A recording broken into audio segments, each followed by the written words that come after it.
Hitting it now.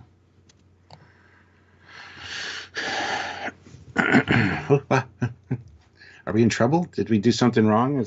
Are the Admirals here to be bad to us? Well, yeah, the Admirals aren't here, but the Badmirals, I think, are watching and will cause us problems. Since it's what they tend to do. You guys are Badmirals? We better be on our best behavior. Maybe our worst behavior. Maybe we'll be getting your good graces that way. Although, we have many Admirals as part of our, support structure. So if you're an Admiral on the Trekyards channel or Patreon, maybe today you could be a Badmiral and be a bad influence on us. So one chance to be bad. One. Yes. Welcome back, Stuart. Thank you. Welcome back, Sam. How you doing today? Pretty good. Been doing things and bobs for ships that are up and coming. Excellent. Yeah. Some things you've not seen for a while, and that's a-okay. Because, we look at things in bigger and better ways. So it's like, oh, you looked at that 5 years ago. Yeah, maybe. 6 years ago, maybe. Well, not this way. So I like that personally, that sort of thing. How are you doing? Not too bad, not too bad. Got this pesky live thing I gotta do, and then I'll be fine. I'm just kidding. I love you guys. Don't be mad at me. What a strange celebrity in the chat, my goodness. Yeah, Hikaru Sudo. He was in my last late night live as well. Running rampant. Well, start sharing. Go for it. And I will tell all these people, 25 of them, to hit that like button. We currently have 18 likes. We want to get up to 25, so hit that like button if you haven't already. Actually, I'd like to get to 50 likes, so hit the like button. Also, don't forget to make sure you're subscribed to the channel and click the bell notification icon to all so you get notified every time we upload. We got some really good stuff coming up for you guys for sure. And excuse me. And yeah, there's also the join option down there. Click that join button and see what it would cost you to join the channel on a monthly basis. We would really appreciate that. And don't forget that you can also do the same thing over on Patreon. Patreon/Trekyards. Head over there, join the channel, get your name in the end credits. You get all the fanciness and the perks and all that stuff. And we're going to have some cool new perks and stuff coming to the Discord, which you can also be a member of when you join the channel. So please do so, because some cool stuff's coming up. We had a nice meeting today and kind of talked about things we want to do with that. So if you're not joined already, click the join button and look at the options. Just saying. Also, head on down to the links down below in the description. There are links to the Teespring and the TeePublic store where you get yourself some cool Trekyards merch. And we want to see you guys wearing that stuff at conventions, because that'll be fun. That'll be fun to see. We've already seen a number of people that have Trekyards merch when we meet them at a convention, which is awesome. So check it out. There's a lot of ways to support the channel. Super chatting in during this one is very important. It does support the channel, but not only that, but it gets your voice heard as well. This is a community ranking, a community list. So you guys super chat in, and you can bump things up or down. People, Admirals, up and down on the list as you see fit, with a $5 minimum super chat. And yeah, sometimes people are quite passionate about where they think people should be, and we want you guys to be passionate during these. Like I said, this is a community one. And then at the end, after the community's making their calls, then we shuffle it a little bit as we see fit. Sometimes not at all. Other times, quite a bit of movement going on with comparisons and stuff. So turns out contrast quite important, because everything's a gut reaction till you see them together. It's like, well, I can't possibly have that. Yep. Sometimes that is truth. And there's quite a good variety here. Yes, there are some heroes who reached Admiral form, so are included. They might not have been Admiral very long or much screen time, or done bad things as Admiral, but we're including them. There might be several Janeways, because she has several iterations of an Admiralty, and they're all distinct, as silly as that is. So there's actually a pretty broad selection here. Yeah. We didn't include, or I didn't include every one-off TNG Admiral, because there are so many view-screened Admirals that are there for... There's no characterization there. They're just an Admiral. And we have rated some silly people before, but I felt that was a little bit too far, and also would pat us down versus these other interesting Admirals. There's a couple of TNGs I included that are not big, but they were proper characters. Yeah. But there's plenty of Admirals that I missed because, like, it's Voyager Admiral lady who's on a view screen saying hello. Yeah. Sergeant Montgomery, though, only Trekyards can pull me away from Helldivers 2. Very nice. Yeah, actually, awesome. I didn't do a live last night because I was playing Helldivers 2, so I'll be doing a live later tonight because I missed out. So, Fleet Paw, though, $2. Have no fear, Fleet Paw is here. He is here. He also throws in another $5 and says, one of us. Join the channel and be one of us. Awesome community, pretty funny mods, and of course me. Join the channel today. Yeah, we got a fantastic team and community, so this is the way. So where are we starting, Stuart, in this pantheon of admirals? To it, there are a pretty broad variety. Well, I'll just pull first one in. Yes. Admiral Cornwall from Discovery is a good place to start. Oh, that was a long delay. Cornwall, yes. The lady that. Now, did she die? I know she died. But did she die? Did she die because the door didn't protect her? Was that how she died? She decided not to open the door and go through with Pike. It protected Pike. Yeah. But destroyed the whole front of the ship. Yep. But that door, I mean, it did. Every ship should be made of that door. It did its job. Yeah. Now I think it's fair to say we're both a bit biased. We've met this lady and she was delightful. Amazing, yeah. And I think that's my brain autocorrects from any of her screen time, which is not the most memorable necessarily in the world because it's early Discovery. But only her, and she was lovely. So that's my default. Yeah. What are your thoughts? Yeah. I think she was a good admiral too. She was very pleasant in person, very nice actress. But yeah, I think the character herself was very good, and it was actually one of the good admirals, if that's a word that we're going to use. She did sacrifice herself, and she was in it quite a bit. They didn't just one-shot her. She did have quite a lot to do, and she was also a former lover of Prime Lorca. So hey, yes, I mean that's kind of cool.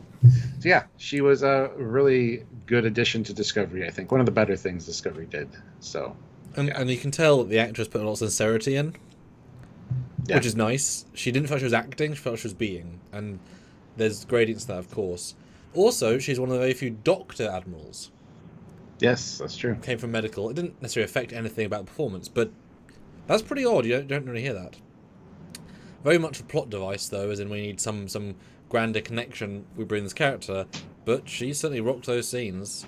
I never got the sense she was as in what she did as an admiral. She didn't have the most commanding presence, as in because as a doctor you wouldn't necessarily lead, a force besides a medical force. I sort of took it from what I can recall is that she was more of a general helper, busybody. You need a general admiral. His general admiral. She's not leading a fighting force. She's not going to be doing big negotiations. She's a general, useful person who has experience with people. So she's a people person. Does that make sense? Mm. Oh yeah, absolutely. Yeah. And yeah, I don't think her medical background really influenced anything she did admiralty-wise. Just a people person. One of those ranks you can get to. And hey, William. Yeah. Because, if you've got good bedside manner, that's pretty useful for a lot of situations. Yeah. My gut wants to give her a medium B, because she feels straight in the middle of the board, but a high middle of the board, if that makes sense. Yeah, no, I was thinking be 100% on that one, so glad we agree on the first one. Yeah. Just a good general performance, yeah. Alrighty. Let's see. We got Joshua Clark, member for 47 months at the rank of ensign. All helps. Most different. Thank you. Hey, Trekyardians. No greater admiral than Kirk. Well, we'll get there. Tab extra. Hey. Was in 20 krona. Thanks so much. At Joshua Clark. Kirk was a terrible admiral. Yeah, we'll get to that discussion when we get there. Wow, we're getting... God, if the thing today is about putting Kirk backwards, forwards, I mean, hey, you guys have the power. Yep, you do. Cool. Okay. All right, so next up, we'll pull in Admiral Paris. Oh, Paris. the man with a slight stutter, but just the dad figure. Let's be brutally honest. He's you can tell by the book, strong-willed, talented leader who is not afraid to say no to his own son because he broke the rules, which is a lot of... Well, does it show a lot of moral character or a lot of moral cowardice that you can throw at your own son? I guess debate in the comments. But very well respected. One of those, like, proper career admirals. Like, you just imagine if he did it for, like, 30 years, just serving the people, doing his bit, leading missions, taking charge, saying, we need someone to do this. Yep, I got it. Yep, I'll lead this mission to Beta Quadrant. It's all good. Like, that sort of, like just strong force. Not necessarily a go-getter, but strong entity. Thoughts? Yeah, very much the original Dadmiral, I guess. Everybody's like talking about Vance being a Dadmiral, but I know what they mean. I know what they mean, but this is legitimately a dad. And yeah, good guy, good moral compass. He was just a good admiral in general. I think he was not a bad admiral. No. He's kind of like the poster child for what a Starfleet admiral should be. Probably you could argue too stern, but also you need that strong hand of I've dealt with bullshit in my time. Yeah. Yeah. Yeah, and like I say, I wouldn't vibe him to a tactical leader, but if a convoy lead or a small fleet lead, it's like, yep, he's right up there doing his job, absolutely. Yeah. So by fact I've put Cornwall as B, I want to give him a solid A, because he's certainly stronger than Cornwall, but she's great, so... Yep, that's exactly what I was thinking for him, so... Yeah, very solid. And he was good in Renegades and then sad in Renegades, so, yeah. He was in Renegades? I gotta go back and watch that again. That's great. Hold on, let me do a quick resizey thingy here. Perhaps an Admirals? Nah, he's good. All right. So, who are we going to pull in next? We don't know. We will grab... And a big character actor. He's done a lot of things. All right, so next up is... Admiral... I forget his name. Cartwright? Cartwright, yes. No, that's not Cartwright. No, Cartwright is Sisko's dad. Well, there's the not Sisko's dad. Yeah, this is Star Trek 3. Yeah, let me go look 1 second. Yeah. Anyway. With an amazing moustache, very of the era. Yes, very of the era, and the Monster Maroon era, no less. So we don't see many admirals in the Monster Maroon era, I guess. But Fleet Admiral Moreau. Moreau, yes. He's the one that said that the Enterprise was 20 years old. We feel her day is over. Which he was wrong about. He's much older than that. He really needs his He's research. 40 years old. Whatever. Anyway. No, I really like this guy. Again, very measured, very... He has the authoritative vibe to him. Wish we would have seen more of him, but I like the way he spoke with Kirk and crew. I think he did a really good job. And...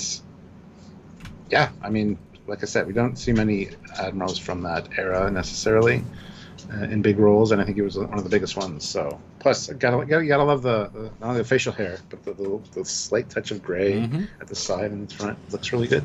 Well, he always great in the role in the film. Like he did his job very well, but he always felt to me, and this still, and this sort of variant uniform feels like he's a character actor of the time they pulled into a Star Trek film. Versus a person who, like Savick, feels like, oh, it's a Star Trek officer. This was like a guy that you could easily swap his costume and he's in a different film.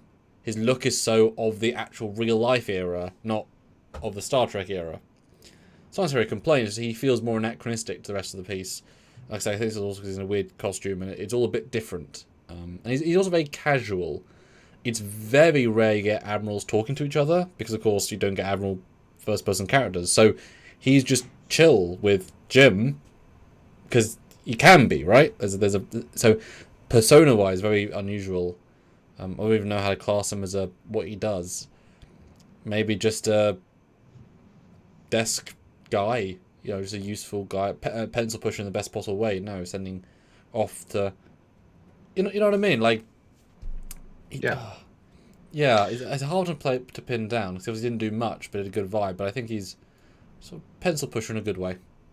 Yeah, I think a good solid C for him because we didn't see enough of him, and he wasn't a bad guy. He wasn't one of the bad guys, even though some people might have thought so because he was decommissioning the Enterprise. But that's kind of his job. So, although certainly, like I say, remove a point for his getting the Enterprise wrong. He should have done his goddamn research. He had one job, talk to Kirk. One. Yeah. Now I want to put him at C just because we know more about Cornwall than him, guys. Well, a lot of people are saying he should be in B. If you want to move him up, you can. $5 super chat. That's the power you guys have if you don't agree with us. So. And that's the power of love. It's the power of love. Now he would have been a great guy to bring back though, in any meaningful way. That would have been fun. Yeah. I mean, they never really. I said the trilogy. They should have been more continuity driven, just to bring in for a second. Especially since you had, Sarek on Earth, entire segment on Earth. He could have run and said, "Quick, the Ticonderoga is doing this," and then shatter. It's like, oh, cool, Admiral's back, yay. All right. Next up is Admiral Shelby. Oh, this is a good one. Sorry, I was thinking Clancy. Good. Phew. Shelby, looks a lot older than she does in real life. I guess when an actress dyes her hair black still, she was fine. Unfortunately, she was a writing mishap of... She's the one person who would not allow the thing to happen, and she spearheaded it. But vibe-wise, she sold me as an admiral. Experience-wise, yes. The red's too bright for how pale she is on the lips. And she got killed in an undignified way on a mission that was her fault. Yeah. Oops. Yeah. Well, yeah, we saw Shelby in Best Both Worlds, and she was an up-and-comer, so I'm glad she made the rank of Admiral. But, again, don't know much about her Admiralty skills, but she did have the prestige of being able to launch the Enterprise F on its final mission. Or not mission, but its send-off. So, yeah, I mean... I would have loved to see more of the adventures of Admiral Shelby. I did like Shelby in Best of Both Worlds, so... Well, she would be a very different Shelby any which way. Yeah. Just by nature of it. But, again, her plan is what killed how many? Thousands of people? Thousands? So I kind of want to give her a D straight for that, because she should have known better. And so if that's a qualifier, she made horrendous mistakes and got killed for it. I'd hate to do it, but, if I'm quantifying it based on what we saw... No, you're absolutely right. Like, see, their actions are going to reflect very greatly into how we rank them. Yeah. They might have been good for a time and then went bad or whatever. Although going bad as well, I'm not necessarily going to say all bad admirals get an F definitionally because they can do a lot of stuff within the role. Yes. Yeah. So, but yes, indeed. Cool. Glad we agree. I thought you were going to, fight. No. You could have thought me in that. That'd be fine. But that was my gut there. Yeah, nah. Okay. How's she doing during the mini war? A captain doing pew-pews. I'm assuming. I felt it should be, because she was an engineer, was she? She was in red, but you could have been promoted into a command position from engineer, like Geordie was, to then lead a ship of engineers. Because she helped develop the thing, which is I guess tactical as well. Yeah. All right. Ah, yes. There are 2 Aprils real on this Admiral list, guys. April. Yeah. From the animated series, Counterclock Incident. It was great to see. I mean, we had heard of Captain April in many different things, beta canon-wise back then. So to see him in the show, in the animated series, was kind of nice. Got to meet his wife, and it was nice to see. Plus, he's wearing the dress uniform. Again, got a good sense that he was a very good person, being captain of the Enterprise and then an admiral. And in that episode, he does a really fine job of dealing with the situation. So, got to give him some kudos for that. And yeah, that's all I got to say. And styling. Whoa, sorry, white hair with black eyebrows. That's a choice. Yeah. He's I I can't remember the episode enough to justify too much, but of course, I worked on First Frontier, the fan film movie, where we had our own Robert April before, of course, as Black Robert April, and that guy was great. Robert Prowell as a character, so I have a bit more feeling on that version of him. Obviously, then in theory became this version. Obviously, when this was made, there was no pre-Enterprises, so he was the captain of the first Enterprise, which at the time isn't necessarily the most prestigious thing, it being one of the 12 colonies, so you are one of 12 prestige people, which is all good. But, retconningly, the Legacy Enterprise is the most definitive ship name in Trek history. Therefore, retconningly, he was picked to be the second captain of the first staff of the first Federation Enterprise. So that means he was the number one, as Archer was, the number one pick of anybody, of any race, because he could have been an alien, Andorian, whatever. So he must have had something truly remarkable. I would assume he would have been an amazing diplomat, because that I would think would be first on the line for a Connie. Diplomat, strategist, and the Connie is now this giant powerhouse of a ship to go with it, but the best weapons we don't have to use, right? Walk up to an alien planet with the biggest gun and talk them down without having to fire it. That's a good leader. So, but then we're talking legacy versus actual appearance, right? Yeah. What do you think, Stu? I'm gonna listen on you because you've actually seen the episode more meaningfully than I have. What do you think? He have a gut reaction, but what do you think? Deserves at least a C for his actions in that episode, and yeah, just the prestige of having been a former captain of the Enterprise and stuff. So I was also going to gut reaction C. Yeah. Yeah.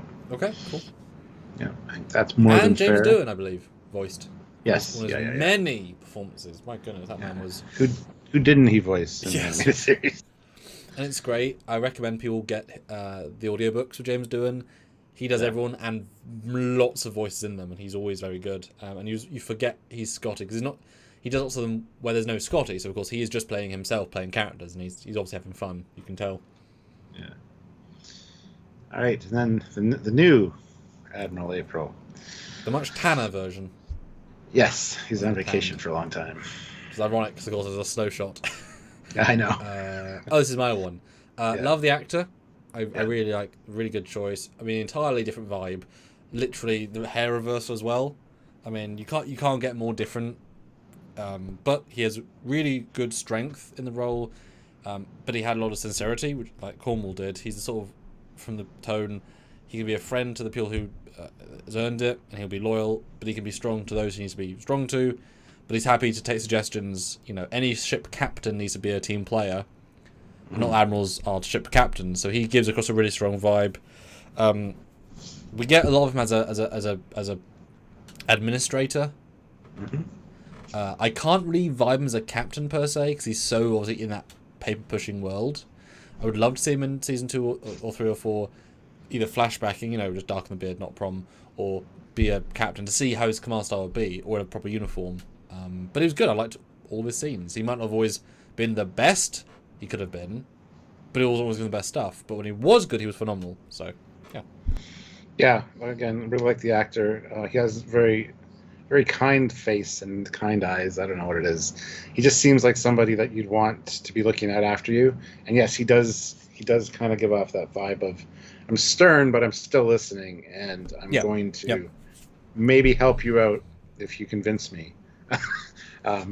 So yeah, I think he's a fantastic choice for the role, and absolutely want to see more of him. And you're right, seeing a flashback of him as captain, I could see him being a good captain, but it's kind of hard to picture him in that role where he is now. And yeah, I mean, we saw him in the classic Cage uniform in the picture, so that's pretty awesome.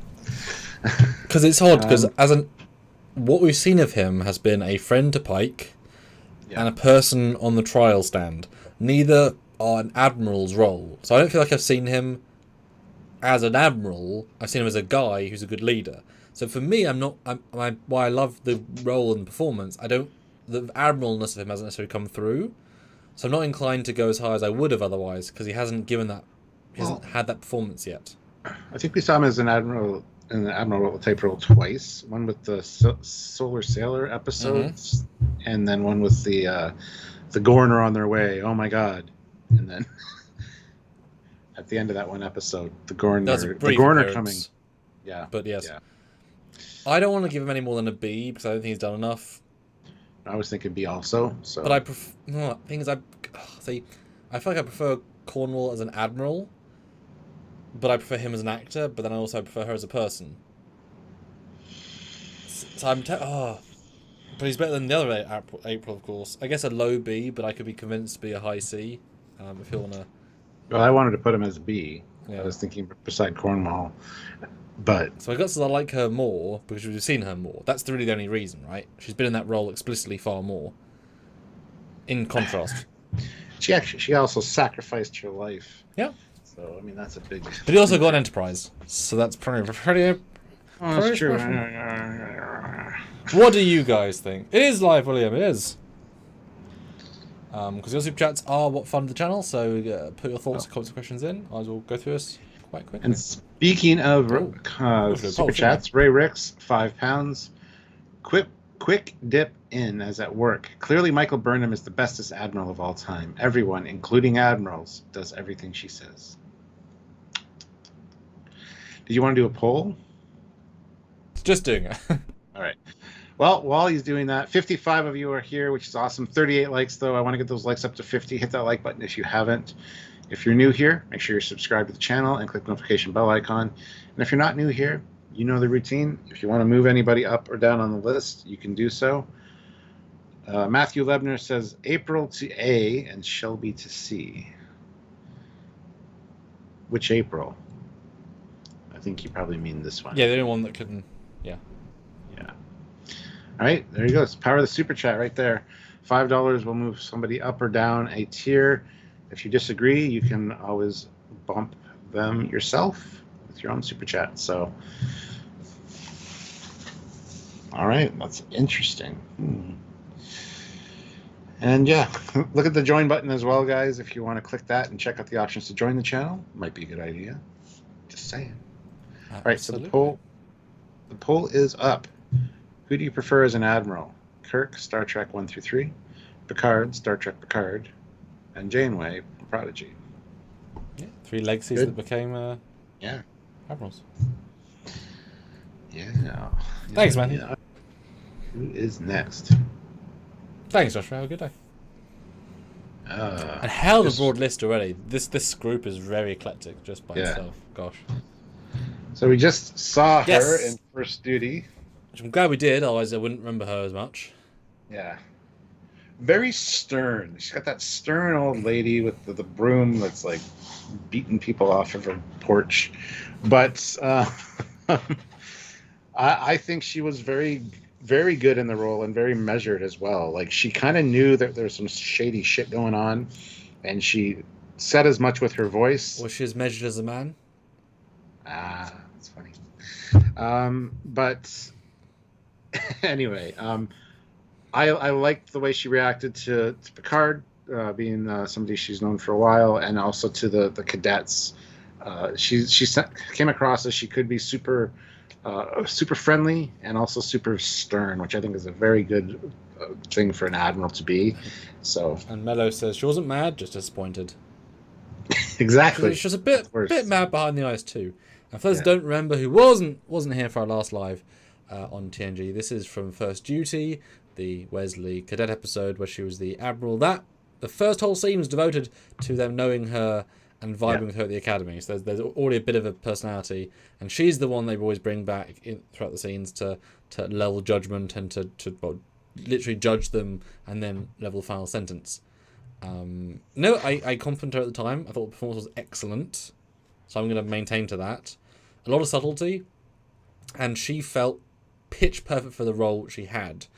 And given that, someone being, and she's older than we think she is, because Trek age is very different, so she's probably going to be in her 80s, right? If the actress was 60, the character's probably in their 80s, or a very old-looking 60, but that's the point, they look younger, so let's say 80, 85. So she's lived a long life. Being this, I don't know if she was meant to be like the dean of the academy, but right up at top management, like top tip top, right? That's already like, who are you trusting with this academy students? Really well trusted and respected people, because that's the future of every generation. So already she's going to be well respected, well liked, well appreciated. Maybe not as a go out and do, but a principles of Federation, teaching, learning. It all came across in the performance. So it's nice. The whole episode, she has this sense of, I sense bullshit here. There's something that right from moment one until the end. And even if many other shows like Discovery probably would have had some weird end moment where she's like, well, I know, I'm pretty sure you're guilty, so I'm going to F the rules and say you're guilty. But no, she respectfully says there's no technical proof, so I'm going to follow the law and respect the system. And you know, like, that's very hard to do, but very morally, like, wow, good, like, very well sold.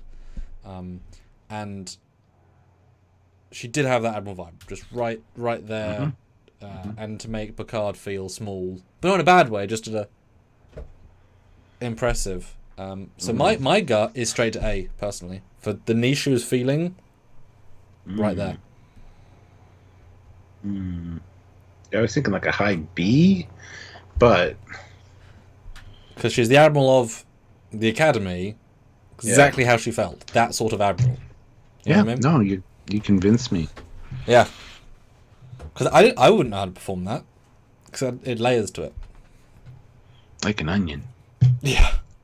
But again, still too bright a red lipstick.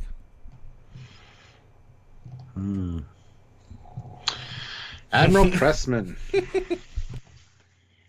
Have fun.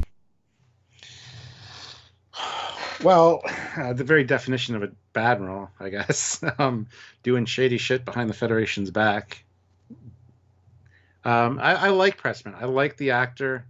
I like the way he kind of spun things. But yeah, I totally understand that it's wrong. But he's a likable guy. I'm sorry. If I served under him, I couldn't betray him. I don't know. I don't know, man. Did he get what I'm done for right now. I'm done. Sorry. I have such a soft spot for this guy. Yeah, me too. You know, it's also just a really good episode set, which does help. Yeah. It's very memorable for all the both right and wrong reasons. Very personable. You can see exactly why he was a good captain, and then how he made Admiral. Felt like ever the go-getter, wants to push interesting ideas, wants to do new things. You know, let's be brutally honest. Had there been roles reversed and it was Admiral Picard who decided that we had to develop a phase cloak to protect the Federation, guess what? He'd be presented as the hero. Sorry, and I can't hear you because you're muted. But just because he was coming in, he was the baddie. So I just said it happened. Yeah, you're absolutely right. It happens all the time. So I'm not going to judge him per se, and you know, it's something as simple as, you know, like an insurrection, they're all using cloak. So, like, cloak exists, and it makes sense someone would accidentally possibly develop it, you know, and it would be amazingly useful. You know, I'm not going to judge him super harshly. And it's a really good performance. He really stands out. And he's got my dad's haircut as well. Like no hair is what you're saying. Yes, on the sides, but still a bad Admiral. But he is doing it for all the right reasons. It's not like, and I actually didn't include him. I probably should go back and include him. The JJ Admiral Robocop, because he actually wants to fight and kill Klingons to protect the Federation. That is actually part of his mindset. It isn't big ships to cause no fighting. It's to kill Klingons. This guy does not want to use a cloak to kill Romulans or whoever. It's to actively save people. You can tell tonally what he's trying to do. It is different. Yes, you should add Admiral Marcus. Just saying. So let me get, before we rank him, let's get to some super chats. So we got Joshua Dworkin, member for 13 months at the rank of lieutenant. 1, Shelby's performance as an admiral. Then I think 1, Shelby's performance as an admiral. Then I think D, her best of both worlds appearances as lieutenant commander is tarnished by her networking of fleet. Yeah. And 2, Commodores 2? No, not Commodores. Just admirals. And Fleet Paw throws in $5. She made a good administrator and commandant of the academy. She seemed like the type of woman who could express her feelings with a look. High B or low A. Well, yeah. Yeah, perfect. And it's good they gave her the balance of being not brutal, but like the negative vibes, but also the fair vibes. So she wasn't being. It's just a good balance of a personality. It felt like. Where you got reaction for Preston? Pressman, yes. Because he's our first Admiral, so they might set a dangerous precedent, or not. First Admiral? Yes.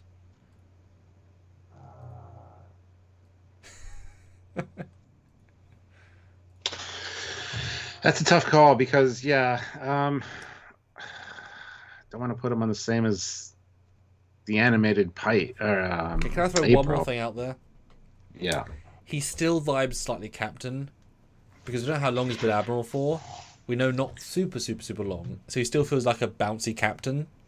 Yeah. He's so free, and he's got younger than everyone else. Except Cornwall, but that's different type of genre. Sorry, I just want to throw that out there. He's more Captain-y vibe.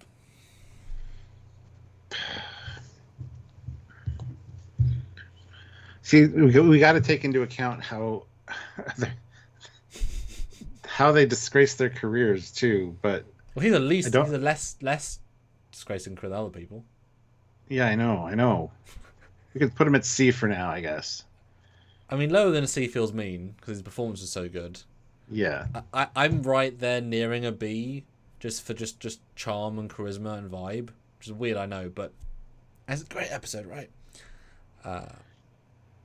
So C, but if anyone's putting a B, high C. And Tab Extra throws in 200 krona. 200,000 krona.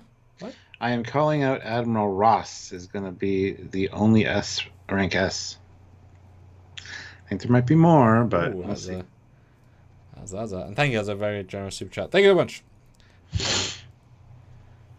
Really? That's the only thing? Okay. All right. Well,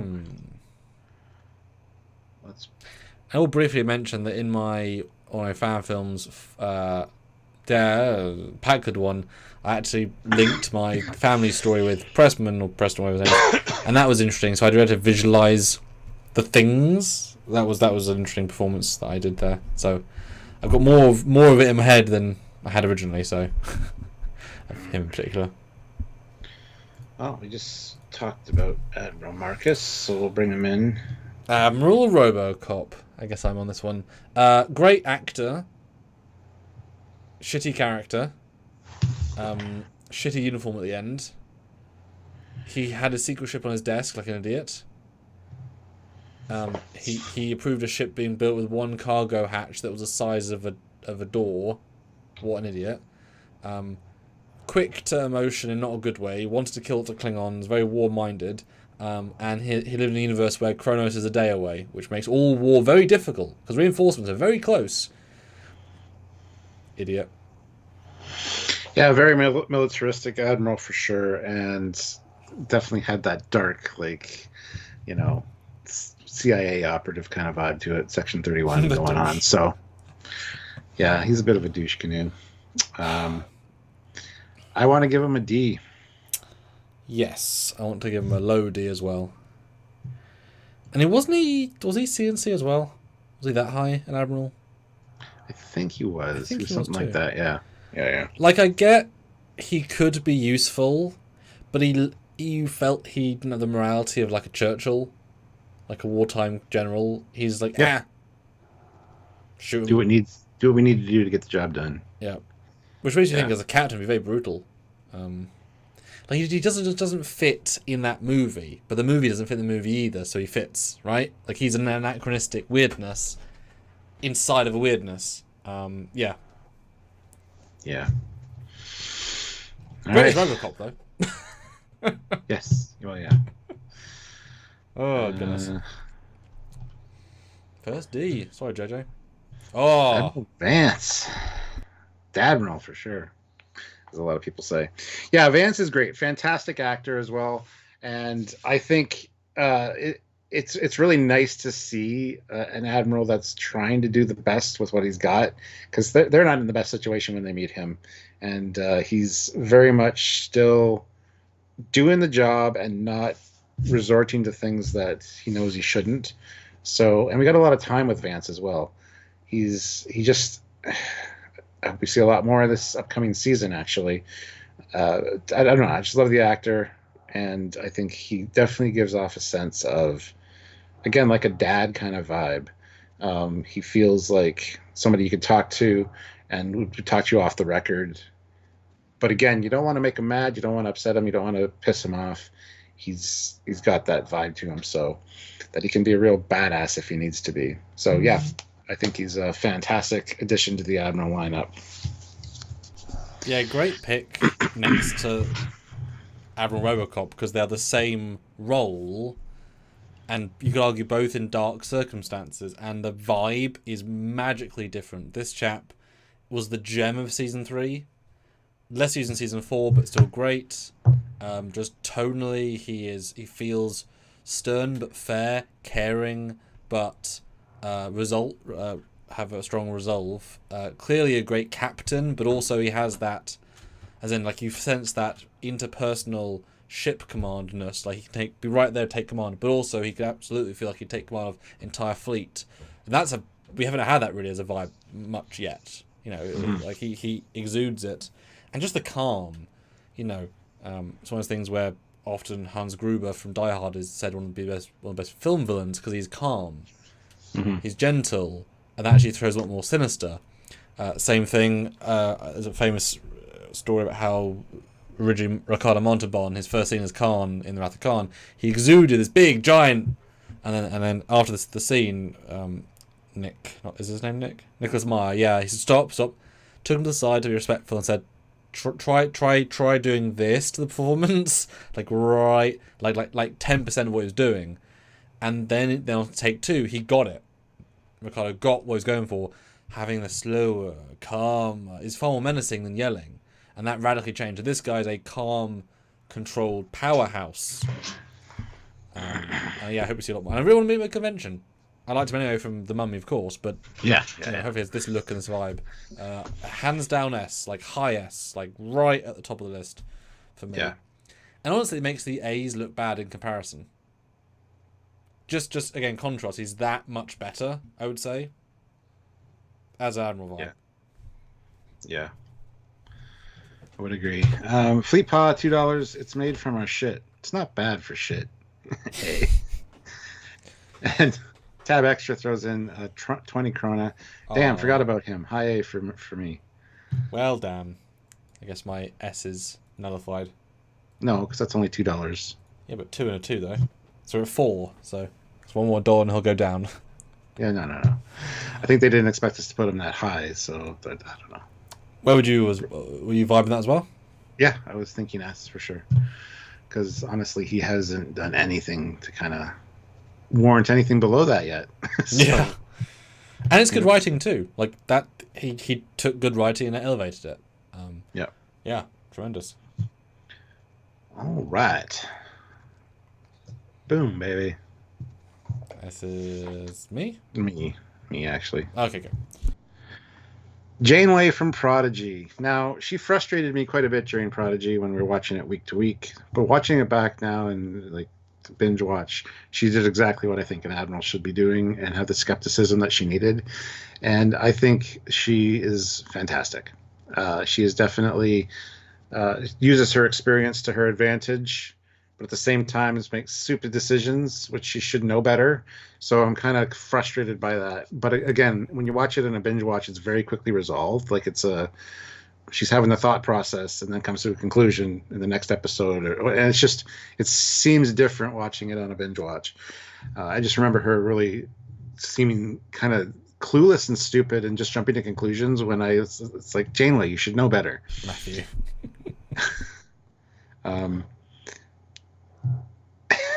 Yeah. In advance, yeah. So yeah, I think she's actually, a really, really good admiral, and I want to more of her from season 2 of Prodigy for sure. She's going to be taking the kids under her wing, which is awesome, and Yeah, I like the look too. The gray in the hair. I think that's fantastic. So, yeah. Yeah, it's a very difficult character to write because decent years older than Captain Janeway, who also we only saw doing the hardest of life or death solo, really unique persona, right?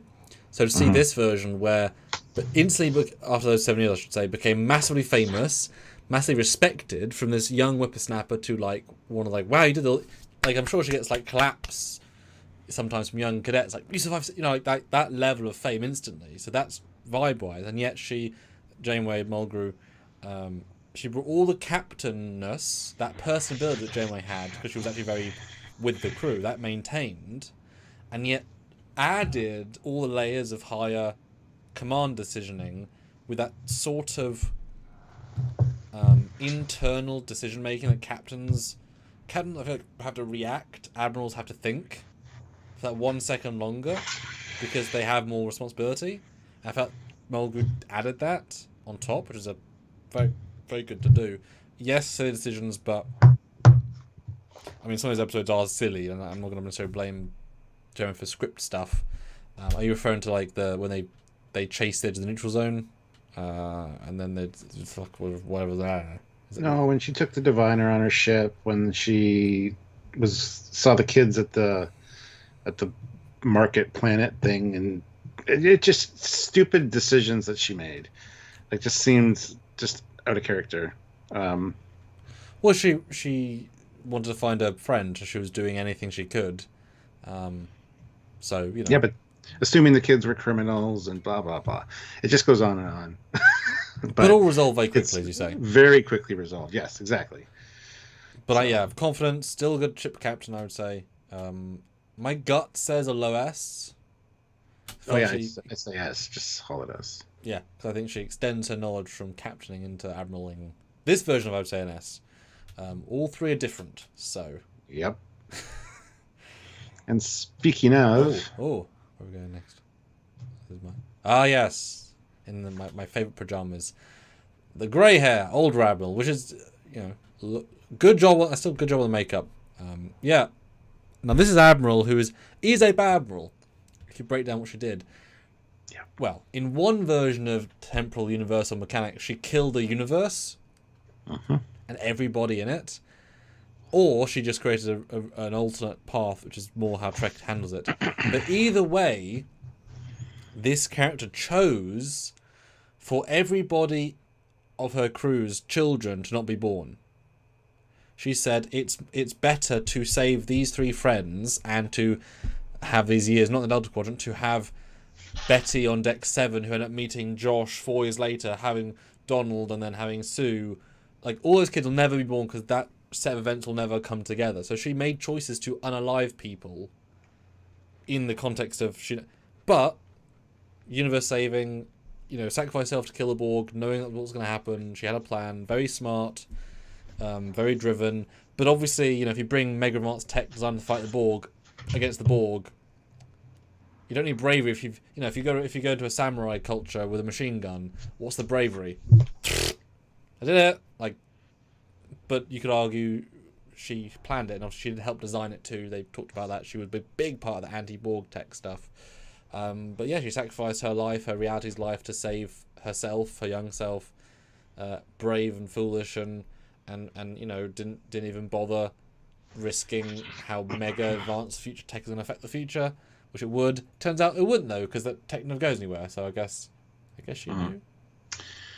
Yeah, Admiral Mama Bear, as I call her, she's out there to protect her crew and correct the mistakes. She's actually very selfish when you think about it. She's looking out for herself, correcting her mistakes, and also looking out for her crew only. Doesn't give a shit about everything that came after that and all the lives that would be affected or erased from existence. I think she was, in fact, a great admiral. However, that one decision bumps her down at least one tier for me, so I want to put her solidly at an A. The selfishness is just a little much, because it is selfish. Well, it's selfish and selfless in equal measure, which is why we accept it as a hero move, because it's both. Yes. And she did ultimate sacrifice Although I don't know if she ever thought we'd live past the mission. Yeah, go with a low A.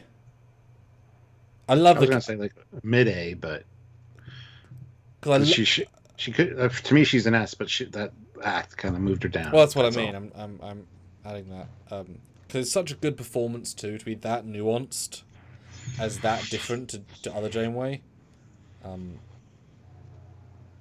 Yeah, it's a tricky one, but yeah, I think an A is fine. Mm-hmm. And happy birthday to Hypno Amber. Oh, happy birthday! That's Admiral Janeway is not an S, however. I still like her somewhat, and she did say that it's her birthday, and she says an S, even though I can't afford to super chat. I think that was for the other Janeway. I'm not sure. But happy birthday, Hypno Amber. Glad you are here joining us on your birthday. Just to pop in, but welcome. Thanks much. You know what? While we're on the topic, the Janeway trifecta. Young Admiral Janeway. This is fresh-faced Captain Janeway with more pips. Yeah. You know what's funny about her vibe, though? What? I think she likes her desk. She's happy to stay there. Oh, yeah. Oh, hell yeah. Like, I'm not moving out of this office. Who knows what could happen? Yep. Yeah, very to the point, new Admiral vibe for sure. Yeah. And it's not much else to say, honestly, but based on that movie. But for me, it's an A for her because she hasn't come into her own as an Admiral yet. She's just doing her thing, just happy to be home. Yeah, there's a certain. It's the scene, obviously, but it's great to see her be personable to Captain Foley there, Captain Picard, because she can be, both herself, but also of higher rank, and call him Jean-Luc. But I want to give her a B because we didn't see any captaining from her, admiraling. I think that's too high a slot. If you look at the slants of Janeway's, she is a distinct slot below Future, and I think a B is good for her. You know what? Yeah. Putting it like that, you're absolutely right. Because we didn't get enough context for her in that movie, so... Like, you got the sense she was a really good desk admiral who was very happy to be pencil-pushing and helping people at the Starfleet headquarters and lend her knowledge and be in a lot of meetings and stay away from the field for a bit. And as that, she's perfect. But, yeah. B is solid. Matthew DeFreitas, member for 17 months at the rank of lieutenant. Not expecting you to put it here, but C, who sends the flagship to Romulus just because they've been invited. Who else would you send? Exactly. That's the best choice. And if the entire Senate got massacred by some guy, you want to send your best ship. And I'm sure they said only one ship, so you're going to send Enterprise, aren't you? Yep. And with all the captains from all the other captains from all the other ships on the Enterprise at the same time. That's what I do. One ship, all the captains. Oh wait, that might turn out really bad. But you've got Enterprise, not just that, but you've got Worf there for some reason. At the wedding, but you're not just the Enterprise, the flagship. You've got he's gonna be Captain Riker because that's already happened. Like the orders, they've got 2 captains aboard. Worf's been captain of the Defiant for a while in name without the name only, so you've got 3 captains with experience, and Data, the android, and Chief Engineer of the Forge, who's obviously one of the best engineers of the fleet. Like, it's not just the flagship, it's the best crew in the fleet, let's be honest. Ray Ricks, £5. Future Janeway got the future destruction idea from Harry Kim. Yeah. Yes, that's true. Well, no, because she wouldn't know because that got destroyed. Did that? No, there was a message. Yeah, okay. Yeah. Oh, convoluted. Yeah, that's a really good point. And Joshua Dworkin, $5. This Janeway and Prodigy Janeway are the same character, though. She's not an alternate version, so judging her separately as a young admiral is unfair. Untrue. Because at that state of her admiralty, she was just happy to be home, just behind a desk. So. Well, no, they're very different, Joshua. She got about 1 minute 10 behind a desk to talk to a friend. Other Janeway got 10 episodes, several story arcs, multiple moments of leading teams, fleets, Like, just the amount of screen time is not even comparable. And one was just Mulgrew, who came back in after flopping Voyager, like, 6 months ago, versus coming back after 20 years to be a different, like, she said experience. The performance was different, so I absolutely disagree. Mm-hmm. Like, you're different after 15 years, or 10 years. You're a different person. You know? And Shea Locomotive Productions, $5. Advance is A, tops. Oh. That's really fucking harsh. Yeah. I don't usually disagree with you, Shay, but goddamn, you are wrong. Yeah. But anyway, you Super chats are there. Yeah, you guys are the side of this round, this community. So if anybody wants to bump him back up to an A, feel free, please. All right. Yeah. They are the same character, but there's a lot of years of difference between them. Dent. By the definition, Picard season 1 is the same as Admiral Picard. Oh, the same person. Exactly. All of TNG, all the movies, all the life experience. All the same person. Yeah, no. All right. All right. Now we've got this lady. Oh, yes. I sort of remember her. I remember her face, but I don't remember which episode. She is Admiral Shanti. Yes, that name as well. Shanti. I'll talk to the audience while I remind. Well, there's 70 people here, which is awesome. Make sure you're subscribed and click the like button. We have 54 likes. I'd like to get up to 75 if possible. So if you're just joining us, hit that like button. As you saw from Shay's super chat, you can move people around the board. So if you don't agree with any of these, you can bump them. So super chat in. So she is in 2 episodes, sort of. She's a fleet admiral, and she was the lady who popped in during the Klingon Civil War to be the one that decided to do the plan with the beams and all that Civil War stuff. And then she was also in Pegasus as a reference, as the person who then gave Pressman over to the fleet admiral. So she was right there, Civil Warring. Played by Fran Bennett. I don't know if I have much to say about her necessarily. Happy to give her a C, because that's a big old... Yeah. Big old lot of pips. Joshua Dorkin said, put Vance back up to an S. Thank you, sir. You are not wrong. We agree on something. All right, yeah. So I put thought her the at... performance was great. I thought she sold it well. Yeah. But yeah, it's like one scene, isn't it? But yeah. Yeah. Mm-hmm. Let's see. Hey, you guys, put up higher. Like, this is when you guys can throw things in. All right. So now we've got the reluctant admiral.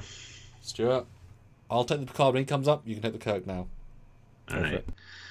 So a man that took the job without necessarily wanting the job, wasn't sure exactly what he wanted to do after his adventures of being captain of the Enterprise, pushed pencils and paper for 18 months and couldn't let that chair go. They didn't have to send Kirk. He didn't have to accept, but he got command of his Enterprise back and then went on to endorse the Genesis device because he made a promotional video for it. And then oh my goodness. And then blow up a Federation ship in the Mutara Nebula and activate a Genesis. Well, he didn't activate it, but he was directly responsible for that and the whole Genesis planet fiasco. And then got his ship, stole his ship, got that ship destroyed to get his best friend back. Again, selfishness. And then saved Earth, but because of all the other transgressions, the saving Earth thing kind of trumped him a little bit.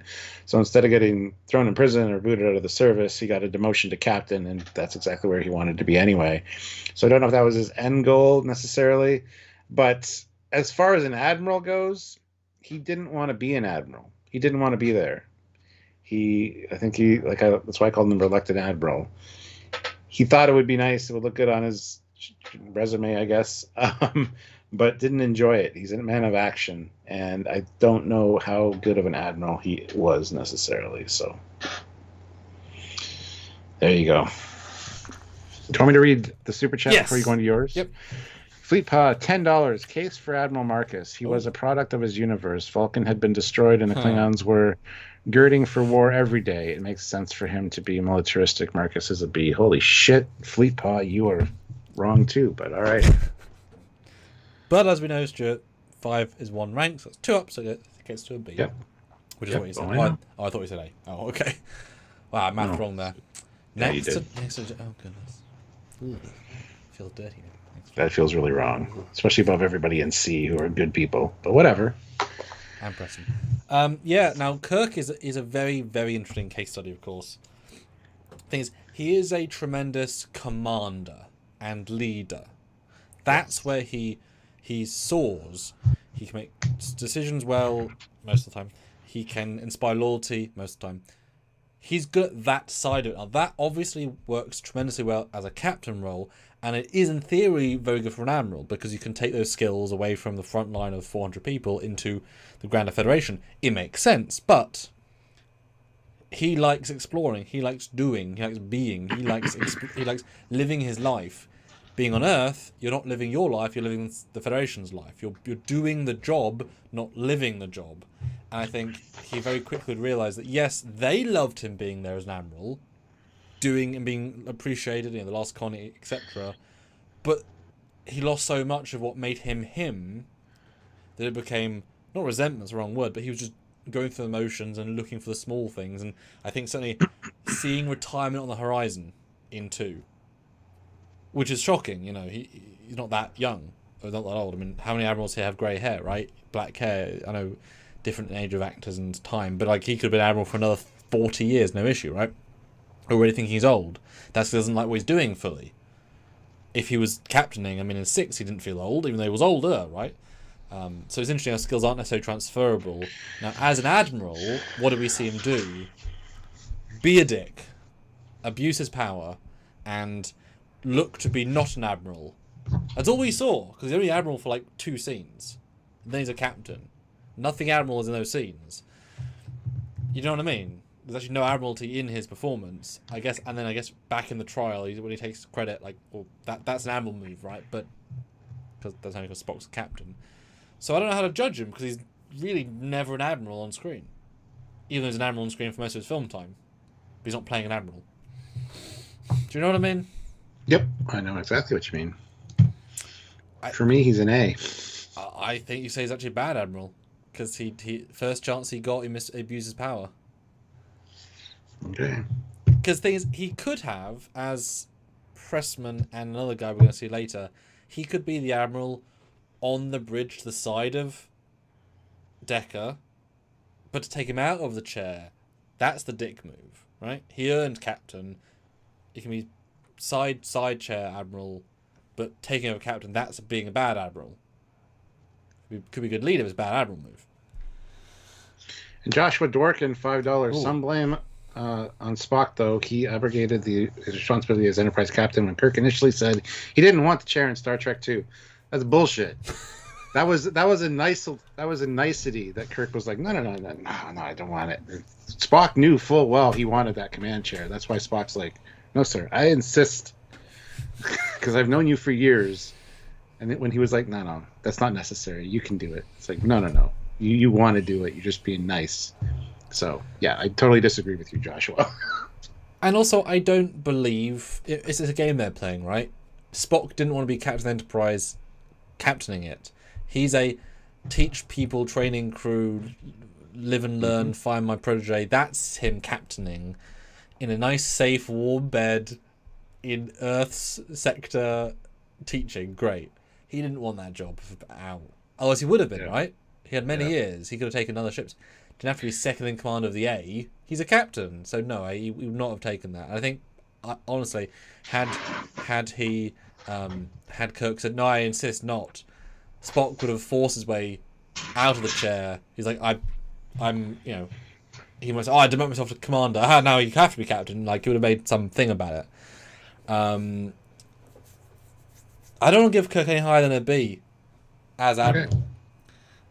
But then it makes B look so confusing with who's in B. But it's because he really isn't B for very long. But Right beside Marcus. Good job, Fleet Paw, you dumbass. Double dumbass on you, Fleet Paw. Yeah, exactly. But guys, have your say. If you want to be an A or S, super chatting for that. I'm happy to be changed. That's just my. But he did save Earth, but as a captain, as a person, as a renegade. Well, and William J, I agree with Sam too on pushing Decker out. Not cool. But I think felt like it was needed because Earth was an imminent threat, and he has a lot more experience. Decker was like new to the chair. Yes, he redesigned the Enterprise, but for a first mission, come on. So yes and no, I agree with it, but I don't at the same time because I think it was needed, that experience in that chair. And yes, he could have been right behind him. You sure you should do that? Here's my advice. But I think Kirk is a hands-on kind of guy, as I even said. Indeed. And he felt like he needed to. So dick move, yes, maybe, but not. Well, it's a what's the thing where both are wrong? Both are wrong. About Trekyards. Oh. Jesus Christ. No, when both options are bad choices. There's a word for that. Catch-22? Sure.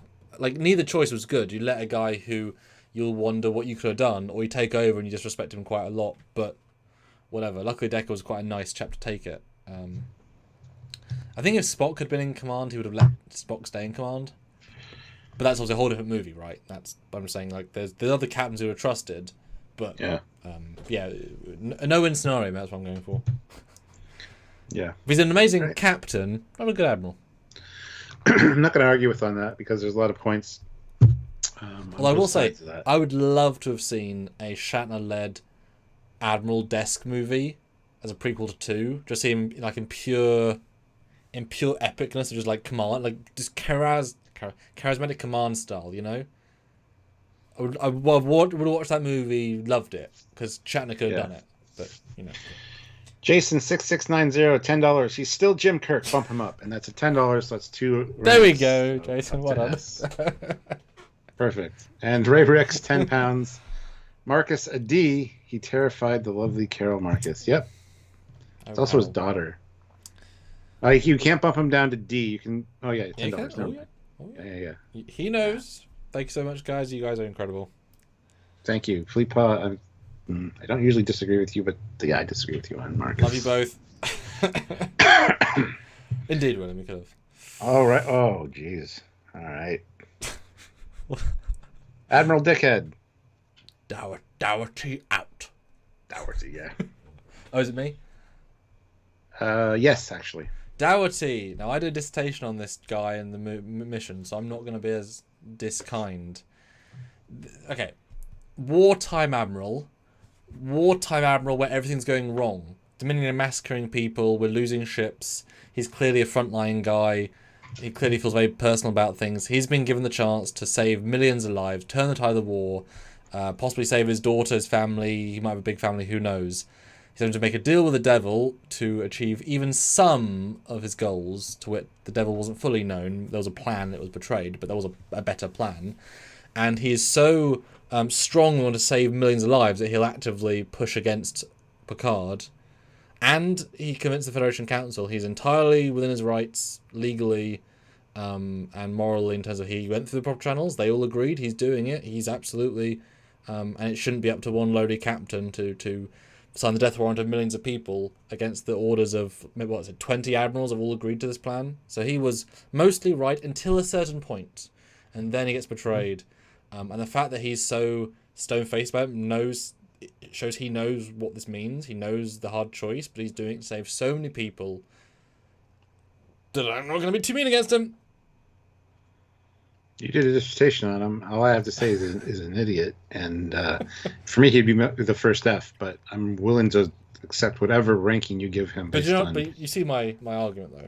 Oh, absolutely, yes. Yeah. People are agreeing with you in the chat. He's a still an idiot, though, says William J. Yes. He was...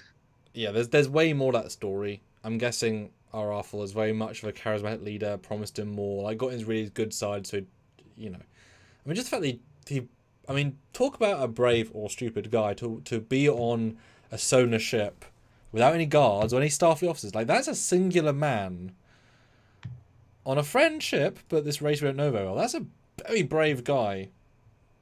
Yeah. Like, no security. But he was trying to do... Yes, Jamie. Fantastic actor. Sorry, go ahead. Yeah, well, yeah, I love his performance. And he's not a bad admiral. He's just, technically, Picard's one of the wrong ones. I don't want to go any lower than a C because he tried really freaking hard. Well, okay, but Ray Ricks throws in 5 pounds. All the Fs. Ross was also a wartime admiral during Dominion War and still not as much of a dick. So I guess you get bumped down to a D. I mean, Ross did do Section 31 shit, which is far more dodgy than this guy did. This guy was trying to move people and then take the red... Well, the super chat has spoken. I'll put him at D for now. Yeah.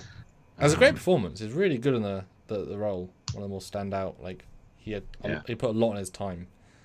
All right, and then a weird addition. Oh, hold on. Joshua Dworkin, $2. Kirk did let Harriman stay in the chair, though. Yeah, as he should have. It wasn't Admiral then, so that's not part of this equation. But again, he's just another captain. So, and also he was retiring, so therefore he wouldn't feel, He did step in when needed, though. Yeah, well, exactly. Yeah, he did the right thing for the most part. I think he might have learned maybe from V'ger and said, "Okay, I'm going to wait for this guy to ask me to do this." Yeah. This time. Well, especially all the press. It's a courtesy as well. Captain and captain. It's not like he could outrank him and say, "Get the fuck out." Well, he could seniority. I mean, a 30, 40-year-old captain veteran, you totally could. Yeah. But also there's press there. So imagine being like, all the cameras, you punched Harriman. What the hell? It could be quite a funny scene. Jason 6690, member for 49 months at the rank of lieutenant. Thank you so much, Jason. He ordered an attack on the Enterprise. No bueno. No bueno, Dorothy. Well, no, he didn't tell Raffle not to gently fire on them if they had to. If the Enterprise was going to resist. The orders were to escort them out of the briar patch. Raffle pushed they might fight back, and he said, maybe. That's when he sort of lost his... So he didn't say don't shoot them, but he knew he was going to do it either way. It was Raffle who went to kill move. He could have done disable move. I think. What's his name? I've already forgotten. Doughty. I think he was the good Simon was thinking he'll just disable Enterprise, give us time we need, because obviously then you've not done anything wrong. Like it's like Kirk destroyed Enterprise to save a planet. He did a wrong to do a right. If Doughty disables Enterprise just to save 10 billion people, he'll be let off, right? So he was then Raffle's a dick. So yeah. All right, next up we got Cisco's dad for some reason. I mean, Admiral Cartwright. Talk about Admiral Dick. Yeah, he, I think, is an immediate F for portraying the Federation and its ideals. Lovely contrast how those back to back as well. Yeah, give me the argument here. Yeah. There is no argument. I mean, we see him in Star Trek 4. He's like helping out at the headquarters, and the glass breaks, and look, that kind of thing. But honestly, we don't know much about him. I mean, up until that point, I'm sure he was a fantastic, like, high-ranking admiral. But that deep-seated hatred and bigotry for the Klingons, the fact that we let them die, essentially. I know that Kirk said that, but it's the same kind of mentality. Just Kirk didn't act on it quite the same way. The conspiracy to just frame them for murder, and so the peace talks don't go through, and watch the assassination of a Federation president that is basically, well, he's a president, so he's not really an innocent man, but he's an innocent man. He knew the assassination was coming. He's sitting in the audience. Yeah, I think he's a easy F. Easy F. Damn. Great performance. And it's great to see how little he changed in those years between the movies and the... Yeah, he is one of those ones who he's thinking like those 10 steps ahead. The point of the conspiracy was to kill the Klingon Empire, but to let them kill themselves in honor. That's the point. But the greater good dictates that, and if you include Discovery, of course, which fucking shouldn't, there's horrendous Klingon wars, suicide ships, etc. This is horrible. So the Klingons are a terrible threat to everybody. If they happen to want to remove themselves from the equation, that helps everybody. So he's thinking 50 years from now, the galaxy's better for it.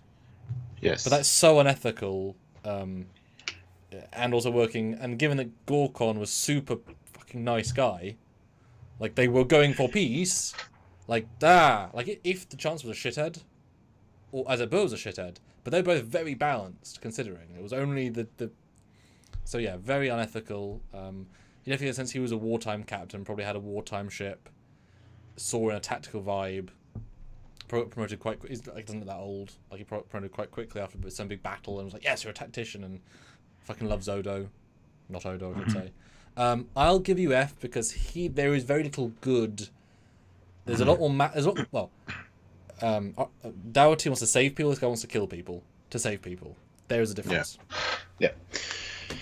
I think we should actually bump him up to a C because that lady behind him is the nicest lady ever. Like, she was fantastic. And, because she's in the picture, he's going to get bumped up to a C. Oh, that's Cassandra, the Admiral. Yeah. Admiral Cassandra, yeah. Oh, maybe. He's easily enough. The super chats. Chris, $5. Yeah. What do you want to see out of Trek next 5 years? Same question as what would you want to do if you had control over the IP? Thanks for the show, guys. You can take first, Joe. Oh, let's go with what the fans want. Let's get Legacy rolling. I mean, and honestly, just keep Lower Decks on. Keep Lower Decks running. Get more seasons of Prodigy. I mean, that's not really in their purview right now, but and just I don't know. Do what's right.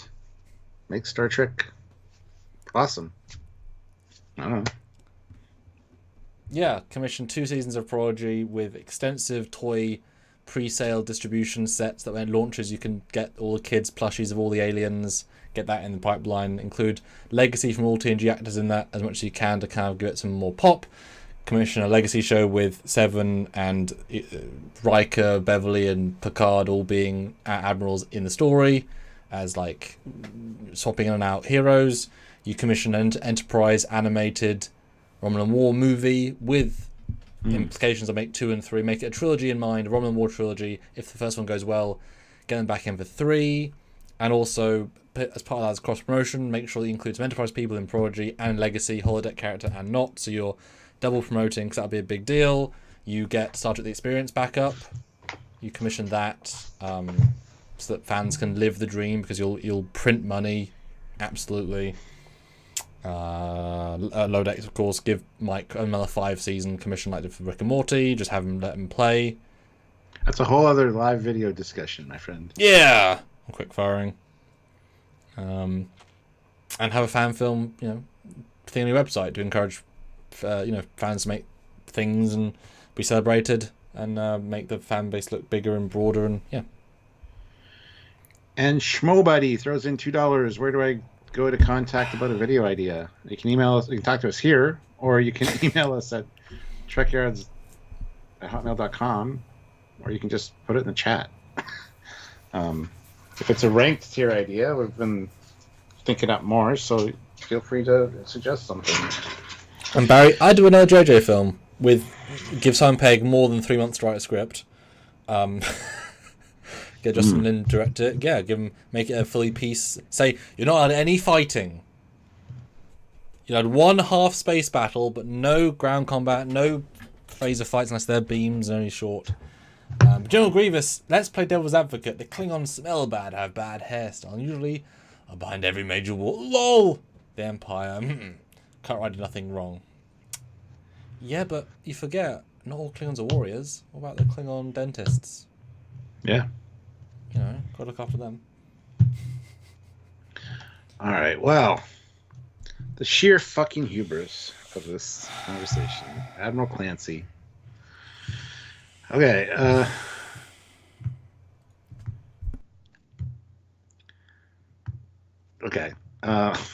victim of bad writing and of beaten down Jean-Luc Picard. Yes, he came asking for a ship. He should have been granted it. I think his service record has warranted that. I hate that they make him look like such an idiot in the show. So I don't know.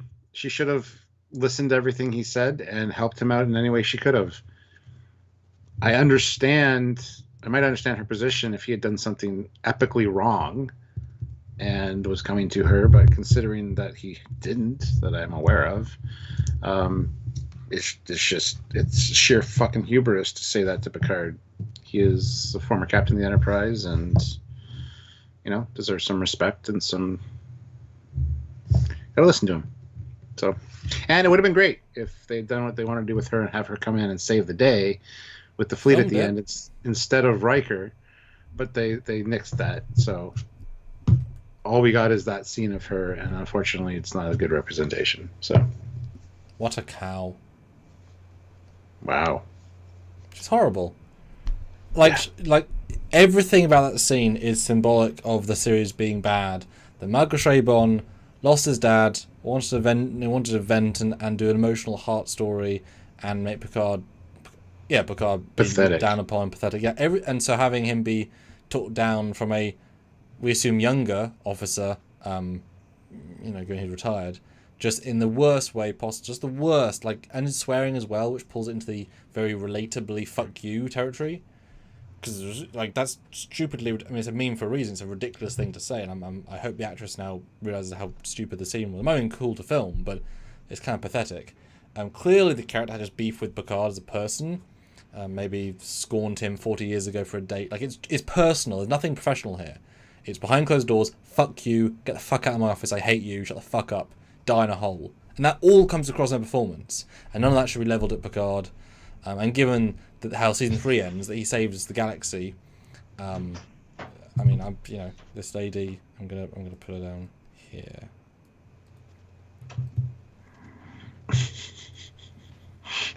Worst in the list, just from performance as well, because at least Cartwright had a great performance. Screw that lady. There. Yeah, just. Is that better? Yeah. And is there even a super chat high enough? You didn't even look. I said, "Is that better?" Oh, I did. I've got you. Oh. And is there even a super chat high enough to bring her up, or are we just vetoing that power? It's $10 for every one move, because fuck her. There you go. There you go. We're doubling her cost. We'll have her hanging off there like that. Yeah, okay. Next up, we will go with Admiral Bonamigo. He's great, isn't he? He is. Good friend is his name. And created the Texas class ships and started to annihilate everything. Well, yeah, he's just a bit of a dish stick, but at the same time, very cool. I don't know, man. Well, I like him until I don't. He's Pressman again. He had a really good idea. It went really wrong. He used four M5s. Great visual. Yeah, charming, charismatic, clearly could be a good captain, fun admiral, was trying to do a good job, came in not fully dickish for him. He had that good balance of being the dickishness, but also, killed many people. And that attack on the starbase, that's going to kill a lot of people. That damage. But is that his fault, truly? And was he the one that messed up? Yeah, it was the messed up Rutherford, isn't it? Yes. So he was a flashback where he chose to erase the guy's memories. Yeah. So that's where that's where personal behaviour gets in the way. Was he? I think so. I think it was. Okay. All right. Yeah. Well, Fleet Paw, $50. Admiral sheer fucking hubris is an S. Picard had just gotten done dragging the entire Federation down from the Federation News Network, and he came groveling to her in her offices looking to be reinstated to command a starship. She told him to rightfully fuck off. She's an S. Well, let's see. It's $10 per cheer, so she's an F. So 5. 1, 2, 3, 4, 5. Oh, you know what? You're right. I guess we'll put her. Fleet Paw, you have some sheer fucking hubris right now. Yeah, Fleet Pod's a bit of a dickhead sometimes. I mean, that's amazing. Thanks so much, but you're sheer fucking hubris. There you go. I'm not going to correct her fucking picture. She shouldn't be hanging there. She should fall. Thing is, yes, she's allowed to be annoyed at him. She's been calm and professional. If that's the CNC of Starfleet, you know what? You're a serious risk of Starfleet. That level of dedicated, yeah. You put in $50, but she wasn't even an F. She was hanging off of F at the bottom. So $50 should only get you to A tier. Well, hanging off S into A.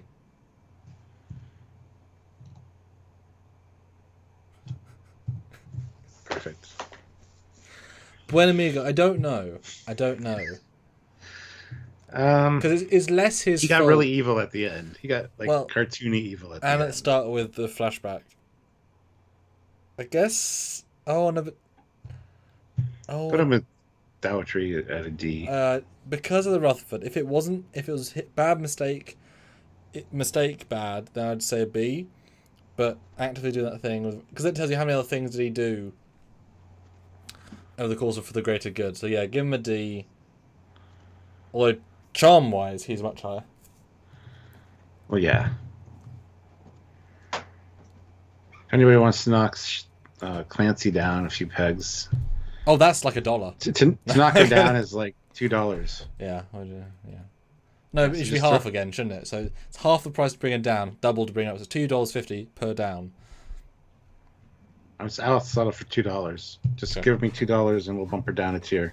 Okay. Ray Ricks, £5. Starting crowd fund to demote Admiral, sheer fucking hubris. I put in 5 to demote her 1 tier. Well, that's 2 tiers because we decided on the $2 thing. So she'll hang off of C tier for now. Anyway, Buen Amigo, he is a D. Boy, gravity's a bitch, isn't it? Yeah. So she's almost down to where she belongs. For a $10 super chat, I will eliminate her from the board entirely. She'll fall right off. Anyway, let's move on while we're waiting for that. Oh, she's great. Oh, the reverse. Admiral Nechev. She's great. She is, and she's a fantastic person as well in person. She is. I had lunch with her once. My claim to fame. Yeah. You talked to her in Vegas as well. Mm-hmm. Remembered me, and you were like, what? By name? How's your dad? Yeah. Bitch.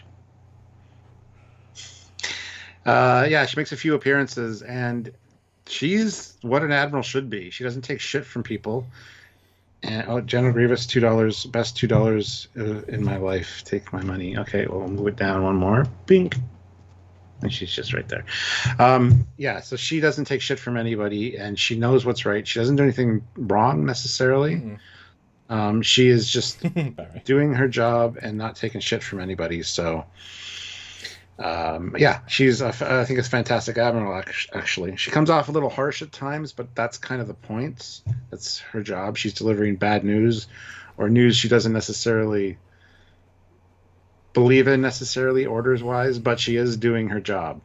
And whether the person that's receiving the information or giving the information to likes it or not. Because I believe she's twice in TNG and once in DS9. What's her second TNG, Hugh? So I think it was, because that's when she says, I don't necessarily agree with this, but we have to do this. That was the one I think you're referring to. Because it's very rare to have recurring characters, and she obviously impressed so much. As a lady, tremendous, really cares about the part, and the portrayal was a good portrayal for sure. Yeah, no, she was that tremendous thing. An admiral needs to be stern, needs to be powerful. They have lived their captain life. Now they need to override captains who are also, she relates to as they're also captaining, so she has to come in and be stern, honestly dominate them with her alphaness at the start, but then once they succeed to that power, she's a human still. She's not as cold as the lady in A who was the court martial, because we want more dark scenes I think with her. And Chev, I think she could swap better side by side with the actress, but really good balance. You knew she was softer down below to deal with real situations, but also could do the power of their thing, and wasn't corrupted by war either, because she was in some darker times. My gut says a low S, honestly. Yeah, I was going to say S. It's pretty obvious. When I think Admiral, I do think she's one of the top I think of. Yep. Yeah. Yeah, wow. Nice. And Sergeant Montgomery, $2 down with Clancy. All right, well, I'll put her right over here, hanging off, like right there. Fleetport, you got massively punched. So she's there. You can see her, kind of. And Ray Ricks, 5 pounds. Admiral Netchef, S tier. She's firm, but always acting in the best interest of the Federation. Yeah. Yep. Yeah. Yeah, I know, William. Yeah. Oh, yeah, she was in the simulation. Yeah, she was weird in that one. Over there. Okay. Yeah, great Admiral. The contrast. What a great good guy turned bad, right? Really good. Yeah. Serious storytelling. He's there. He's everyone's friend. He's relatable. He's reliable. And I'm sure the actor would probably like unhappy with his son turn to the dark side of working in Section 31 to Bellerothon up to Romulus to, if I recall correctly, to assassinate Romulans and then put a new person who would be more favourable to the war. You know, killing to save, which is different to wrongdoing to save, I suppose. But what's interesting is that he felt in his dialogue with Bashir, great scene, he felt so morally certain in the murder part of his plan. That's what, like, he's not going to be convinced out of his plan. That's what brings him to bad Admiral territory, because he's like he's drunk the Kool-Aid so much trying his performance, but it makes you feel uncomfortable with him. That's what I'm going for there.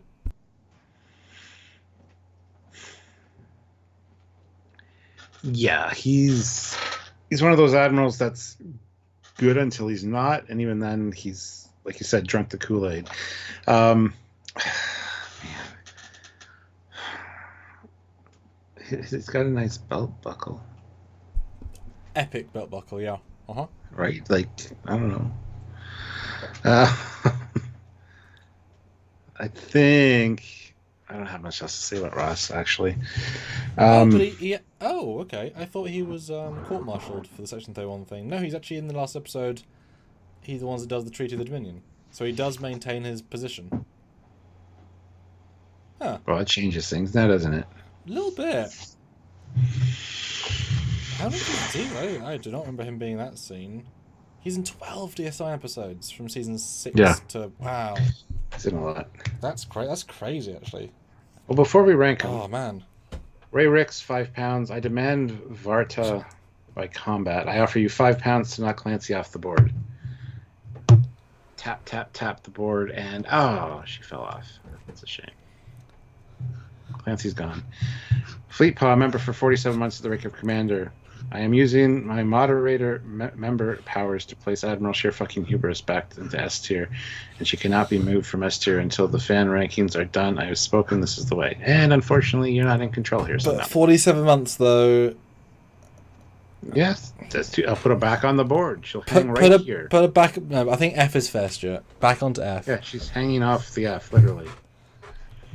There we go. She's back on the board. Good job, Fleet Paw. To quote Ross, I don't like it, but I spent the last year and a half of my life ordering young men and young women to die. I like that even less. That's a glib answer. That's a glib answer and a cheap way to avoid the fact that you've trampled on the very thing that those men and women are out there trying to protect. Does it mean anything to you? Justifying it. I did not remember it in the final episode. That does change a bit for me. I don't know, Stuart. I don't know. I want to put him at A tier just because of his presence. He's been around. He was around so often. He was such a big part. And if he's still in the final episode, I mean, hey, if they can forgive him. Well, I mean, Section 31 are his backers. I mean, he'll stay and stuff until they want him. Yeah. Yeah. I mean, obviously he got so much more time than Paris, and Paris is A. So. Yes, although I'm lamenting, I'd like him at B, I think, but screen time wise. Okay, we'll put him at A for now. Aussie. Yeah. That's a tricky old one to. Yeah. All right. Next up is We are missing. No, we're not. Never mind. We got this guy. What the fuck is he from? He's the Admiral from the Bug episode. Conspiracy. Yeah. Yes. Admiral Aaron. He's the one that beat up Riker. Sorry, that's the one who Stundle beat up Riker. Wasn't it Admiral Quinn that beat up Riker? Wasn't this guy? Oh. Yeah, this guy is one of the guys at Starfleet headquarters. One of the admirals. Oh, you're right. Yeah, they're both old white men. I got confused. They all look alike. I watched that decades ago. What do you want from me? I don't even know what to say about him. I mean, he welcomed them to Starfleet and then fed them bugs, and then I don't know what he did as an admiral, really. D. All right, perfect. Thank you for answer. Solving my dilemma. Come on, just get on the goddamn board in the proper slot. It's not that easy. It's not that easy. It's not that easy. It's not that hard is what I meant to say. God damn it. All right. Get the hell out of here. Admiral Forrest. Good guy. Yeah. Very good guy, yes. And unfortunately died an awful death because terrorism. Yeah. So the first admiral, really. Yeah. Chronologically speaking. And was there he was a good guy. I'm just going to say at least an A tier. I don't know if I want to put him an S. Thing is, he's a bygone proponent. He is not a starship captain. He doesn't vibe starship captain. He's military officer who they promoted to lead a role in the organization, right? So in this list, he has not had the same transitional element. Archer's the first proper captain. Everything else is home defense or Alpha Centauri, etc. So that already is a slightly different distinction. So he's an admiral in a pencil pushing kind of way. I mean, he hasn't done much space work at all, but he's commanding. He's calm. He's strategic. He's confident, yet knowing he doesn't know things. And he holds on with the Vulcans as much as he can while still being negotiative. He's probably a little bit submissive to them, but I think he probably is slightly more Kool-Aid drinking of Vulcans are our best friends, because he's got all the reports and he's got all the admirals saying friends, but obviously Archer's more like fuck you guys. So possibly more jaded in a positive way, as into his perspective. I'm happy to give him an A. I feel like that's fair because he's great, but he didn't ever do ship captaining. So he's a different kind of admiral. Yeah, he did in the Bissig-verse. He ran and captained some ships. You know. I know. Well, we'll put him at A. Yeah. Even though everybody's disagreeing with us and says he's an S tier. Well, someone make that happen then. Well, yeah. Anywho, this guy's next, and I do not remember his name or what he did. He's Admiral Lisp that Mariner wanted to get. She made fun of his lisp to get demoted, and then came back later. Season 1, she got promoted to lieutenant, and then he had lisp. And then he's also the one who negotiated with the ROM and kept saying, "Look, we gotta give them what they need because we need this." Yeah. So a bad admiral is what you're saying. Well, he's an admiral who tries to make everyone happy and do his job, but a bit more pencil pushing. Okay, now I remember. Yeah, gentle C. I like his vibe. Yeah. But not the super strongest admiral. Yeah. Yeah. Had to include him though, because he's in multiple episodes. Speaking of, Mariner's dad. Mm-hmm. The real seems like admiral. A good guy. Yeah, literally. Yeah, seems like a good enough guy. I mean, why am I running out of things to say with these people? It's fine. Fleet boy. We had a fight. We had a fight. It was good. Yeah, this guy's an interesting one because he's he gives off a vibe of confidence, control, security, and also don't hurt my plants. Yeah. So I think he's a good admiral all round. What we've seen him do, not a lot, but he gives off a great vibe. Is of course the actor who's just synonymous in the industry. He's of course the Jamaican chap in Futurama and many, many other things. I think this is Phil Lamar, pretty sure. My gut says give him a B because there's nothing wrong, and he's just a solid guy. That's where I had him already. I was holding him on the B slot, and I would happily trust him in a situation. Yes. Okay. I'm glad we didn't go deadbeat dad or deadbeat mum with Mariner, because we're like, why are they they're married? But so no, they're just both working like soz. Unfortunately, it's the oops. Yeah. It happens. Admiral, I forget his name, but gosh, what's his name? Mr. Revenge Guy and way too old. Jesus Christ. Yeah, I picked it on purpose. What was his name? Admiral Jameson. Jameson, yes, good job. Well done. Yeah. A little bit of a, I don't know, man. The makeup's really bad. it's way too old. It. Looks like he's like 190.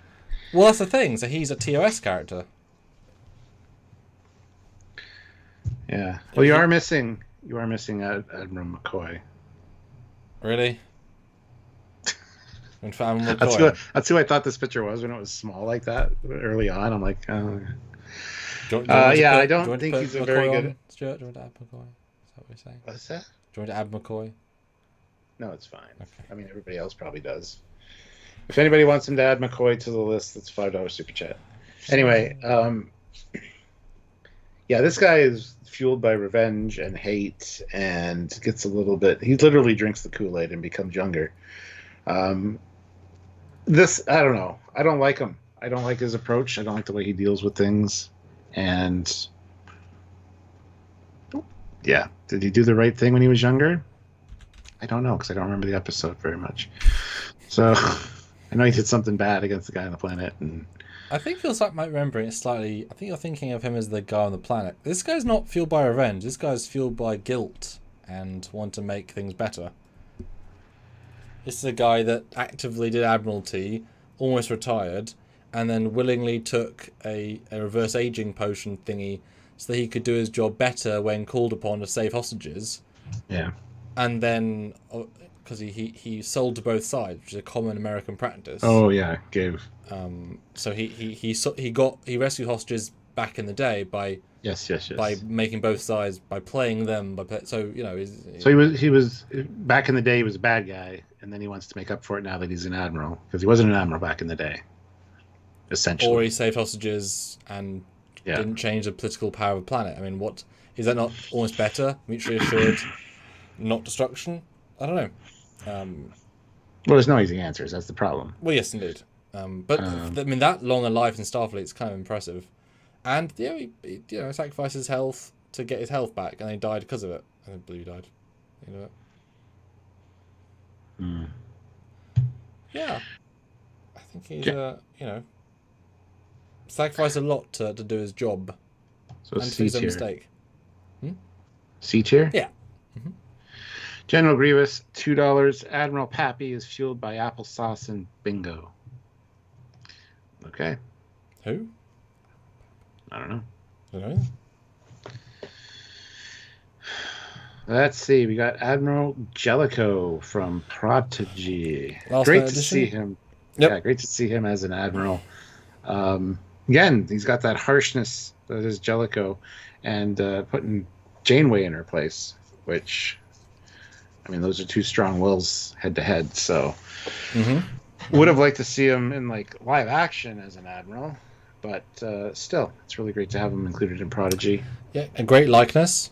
Lot of cheekbone, but great likeness. Yeah. Yeah, obviously we've got 2 scenes, I believe, with him. Maybe 3? 2, I think. But you know what? I actually think he was softer than his harsh TNG portrayal. Because when you're an admiral, what do you have to prove? There's nowhere higher, really. You just got to do your job to the best of your ability. Captain, there's a lot more things you can do and whatever. You've already proven your admiral quality, etc. Just strong, solid Admiral. I know he's in season 2. They've been told that. Which is exciting. And yes, he was voiced by Ronnie Cox. Yes. Yeah, there's a lot you can do with that character. Mm-hmm. I want to give him a B. A low B. I want to give him a B. Okay. Fair enough. Yeah.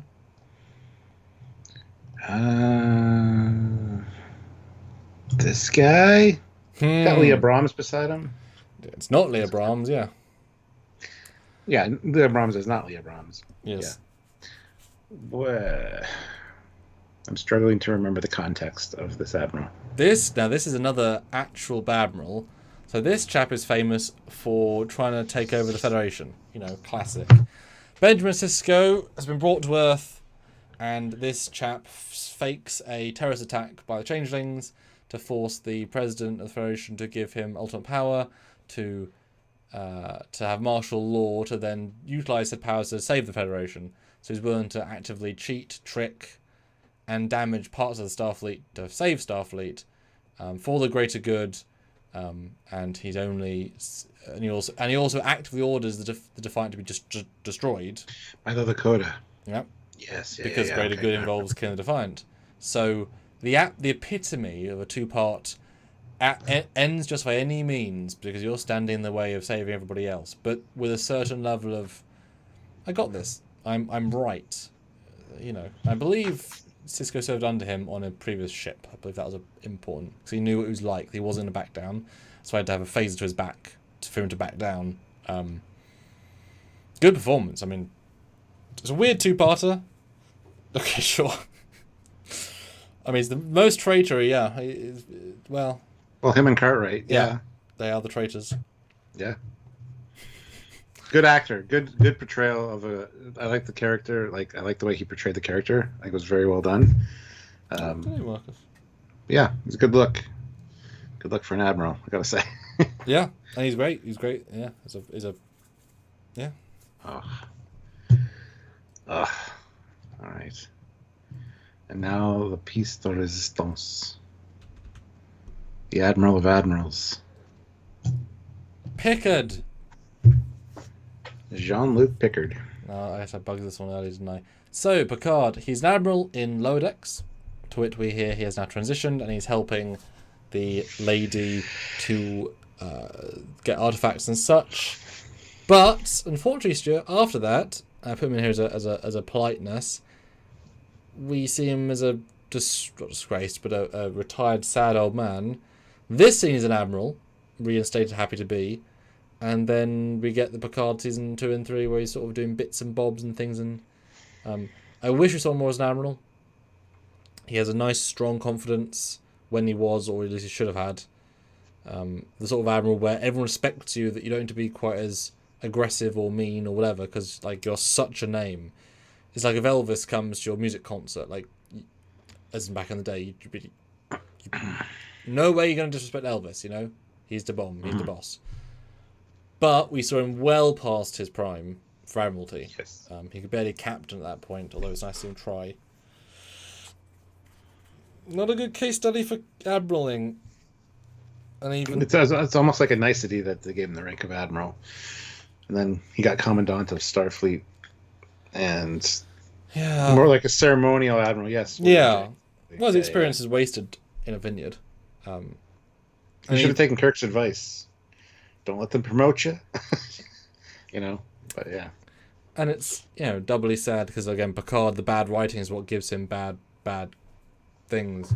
But the idea of that he threatened to resign if they didn't do a thing, and they didn't do it, so he resigned. It's like, well, now you can't help anybody. And then rather than trying to help the situation, which was in Picard's character, he just, fuck it, went to the vineyard and blocked the whole universe. It's like, but the problem is still there, Picard, that you Elnor, that kid you apparently love, like, you're never going to see him again because now you're stepping away. You're not even trying to help. Like, very out of character, very odd. And I get being beaten down by the world, but, like, don't be Last Jedi-ing Picard, guys. Yeah, unfortunately, a victim of bad writing and bad choices. Yep. Although he does make up for it in season 3. Present more as a captain, though. Yeah. But he does Admiral Shaw pretty well. But yeah, well, Shaw shoots him down. By the end, he gets him though. That's going to be a hard one to rank because surely Picard deserves a S or an A tier slot, but Admiral Picard. But the way, exactly, the way he's portrayed is just sad. Yep. I'll compromise at a C. I was thinking at least a B just to be nice, but my goodness. All right. Well, all right. So last Admiral. Hey, so does anybody want to super chat and decide whether it's a B or a C for Admiral Picard? Or higher? I mean, you can put in the things as well if you're so inclined. I want to give him at least a B. Because he's so minimally admiraling as well. That's an important clarification, right? He's a captain in season 2, really, apart from this one scene. There's a flashback in season 1 where he fucks off, and then season 3 he's a little bit admiral, but not really. Yeah. And William J. Admiral Kirk is only in S tier because someone super chatted to put him there. Mm-hmm. We didn't have him in S tier. Mm-hmm. When we get around to the end of this, where we shuffle things in our favor, then we will change that. Yes. And Jamie Somerville says C, sadly. Yeah, C. There's a lot of C. Okay, fine. Fuck, everybody's agreeing with you. Admiral Picard puts his son over the safety of the Titan. Gorgonzola, in the end, Kirk was totally right with his advice he gave to Picard. Yeah, 100%. Give him the credit for coming back, kicking ass when he commanded the D gun for that short. Well, yes, of course, but that's fitting back into his captain role, not an admiral role. Well, and also he demotes himself because the computer only accepts him as captain.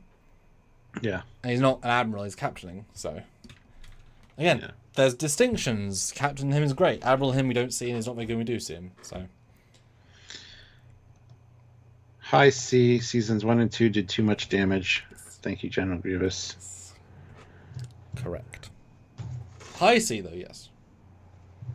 And had it in a show with him in 2013 as a proud admiral, but imperfect, right? More seasons, more old, but not too old. Perfect. All right, guys, gals, that is our broad list. We'll give you all 5 minutes to make any swaps you want to see for the community list. This can be, of course, shifting anybody anywhere that you believe in, and then we'll do our final. Because we take pictures of the listings as we do them, so there'll be in our records. We always have 2 lists, so that'll be saved. So wherever you think people should go, let us know. $5 to move anybody anywhere, and do explain why. I also finished the poll as well. It's been going the entire time. 92 votes, Stuart.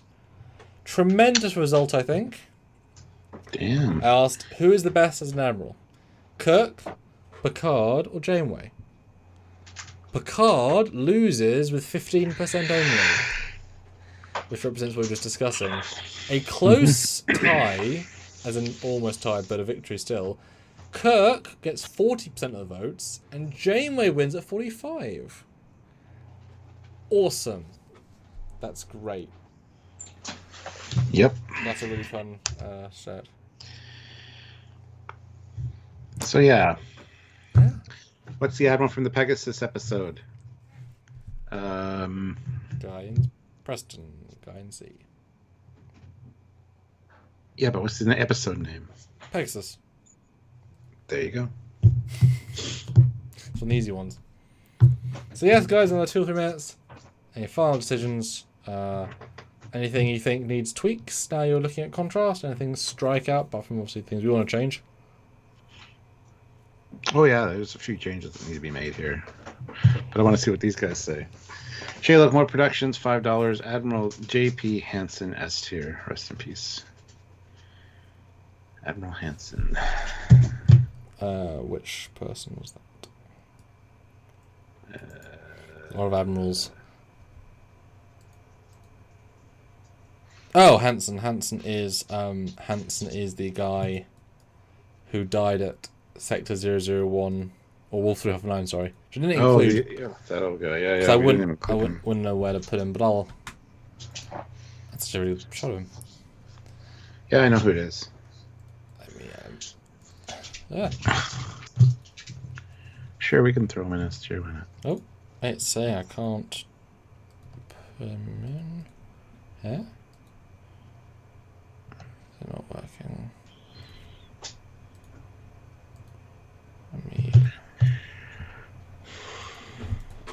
What about the Parasite Bug Admiral? Yeah, we didn't add Admiral, the guy that kicked the shit out of Riker. Oh, I saw you skipped a couple of ones. Yeah. Is that working now? Admiral Quinn, that's it. Yeah. Okay.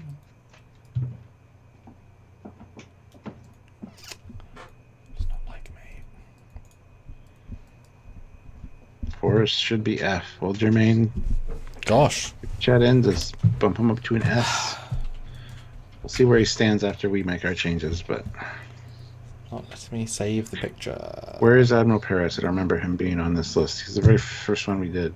He's A tier. Actually, the second we did. We did Cornwall first. But yeah, he's A tier. He's there.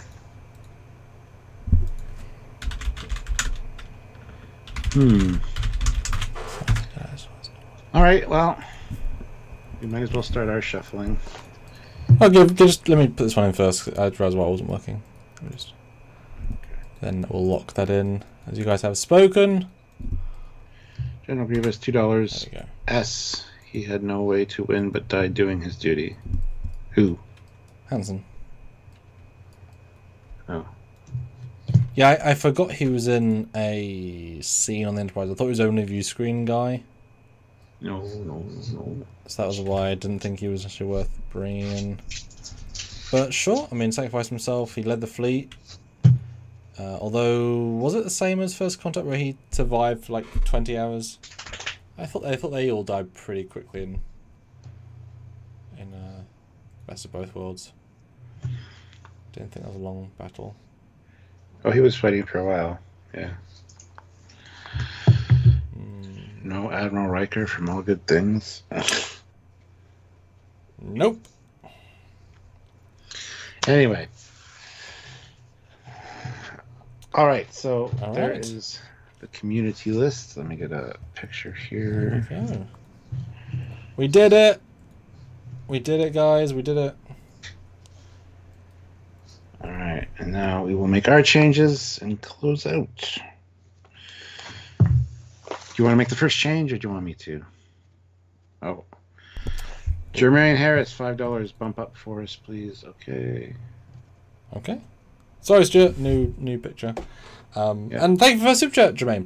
Please jump in again and help us out more. Appreciate it. Okay, that's the official locked list. Thank you, everybody. Any further super chats just for support the channel. So yes, I'll jump with the obvious one. Kirk down to a B. I believe I said. He was a better captain than Admiral. All right, where do you want to go next?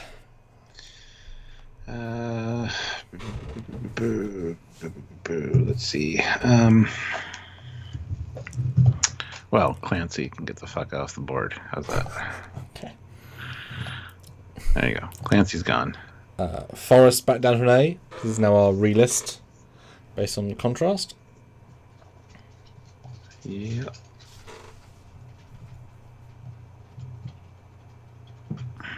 Let's see.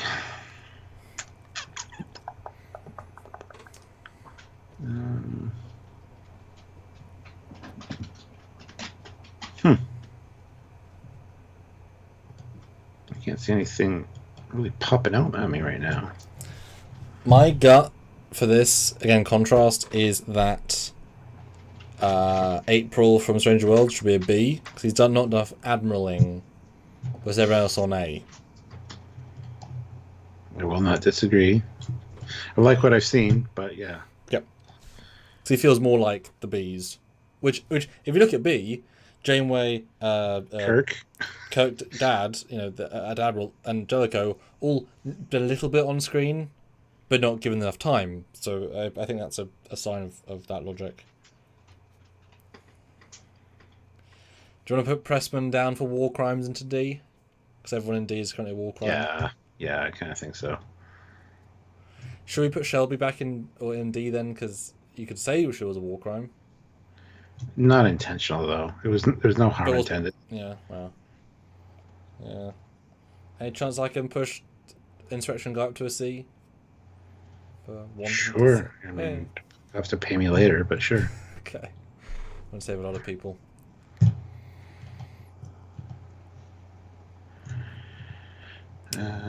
Again, Gut, I would say 359 Guy was just included down to an A. I can see why he's an A, but I don't see why he's an S. Just because he sacrificed his life. We didn't get enough time with him. Exactly. So I'm willing to put him at an A 100%. Yeah. I probably said a B if I was going original, but again, contrast factor. So I think those S's are standout S's. Like standout? Yes. I think Ross should really... What is he currently? No. That's why I stopped talking. Yeah. And close. We're saying the Forest, right? You could argue them both to an S, but I think the contrast is important there. They're very solid A. But I think the S is a different level. Yeah. Do you want to bring Lower Decks Admiral down to a C? You don't see him enough? Or Jellicoe, either one down to a C. I'm open to either. I think they could fine for B, but if you want to bring it down to a C, I'm happy with that as well. Just because of lack of screen time, yeah, I can agree with that. And yeah, Cornwall stays because she got a lot of screen time. Nope. Cornwall, no hesitation on Cornwall. And Janeway, because again, legacy factor, like she's she's admiraling, even if she's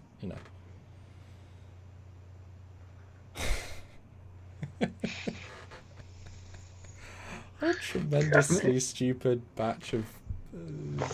There's so much logic behind this, like distinct reasons why everyone is there. That's hilarious. So F, we have war criminals, proper war criminals, and bitch queen of the galaxy. Oh, what's that from? Queen. Oh, it was Axnar, queen bitch whore of the galaxy. D, you've got war criminals. War of the Federation, sorry. There you go. D, you've got war criminals, but not quite as bad.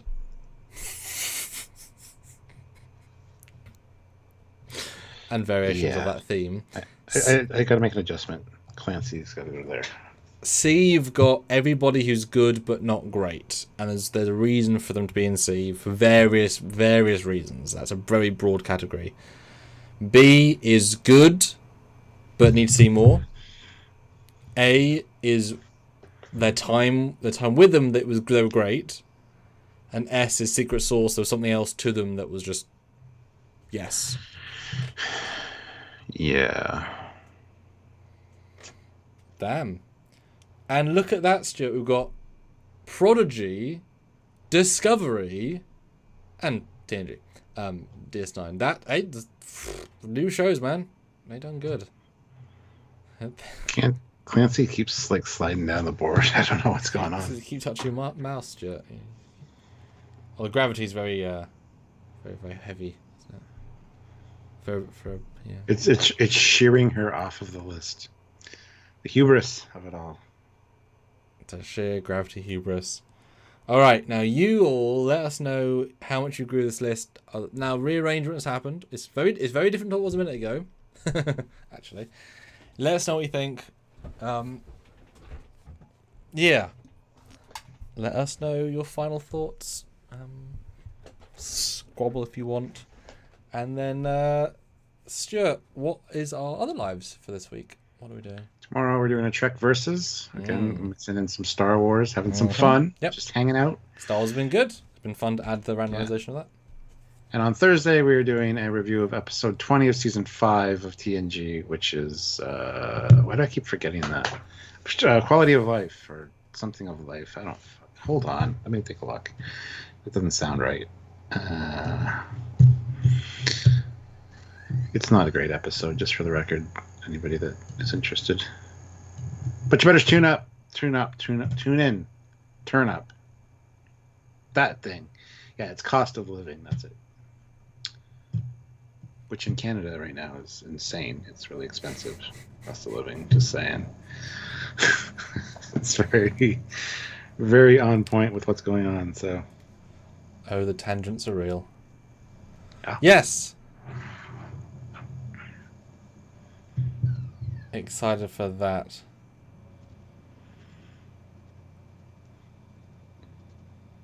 Just glad JP Hansen is an ace, so thank you, Shaw.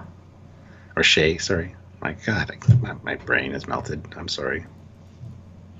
Oh yeah, what about Admiral McCoy? Wow. He did fuck all as an admiral and he looked pathetic and old, so I put him at C, maybe. D. I mean, he's not war crimes. He's not war crimes. Holy, you've got to at least C. He can't go down to D. Well, he never learned Klingon anatomy, Stuart. That's close to a war crime as a medical doctor. Learn. You've been that was still he wasn't an admiral at that point. No, indeed. Yeah, the problem is that's the epitome of admiral name only. Like it is at his cabin in the woods, relaxing, and then a phone call says, "I gotta be where? Enterprise. Oh shit. Little jacket. Right, I'm here. Enterprise. Hey, Sonny. Goodbye." Like that's always. Sound like a Vulcan. Sound like a Vulcan. No points on your ears, boy. Still a good performance though. Nancy got shafted. She did to herself. Sorry. And just for that comment, she goes down even further, slipping off the board into obscurity. The sheer hubris of these Trekyards people taking her off the board. Oh my God. Oh God, I hate the actress so much for that role. And it would have been great if they had retconned her to be that lady from TNG. They did it very similar.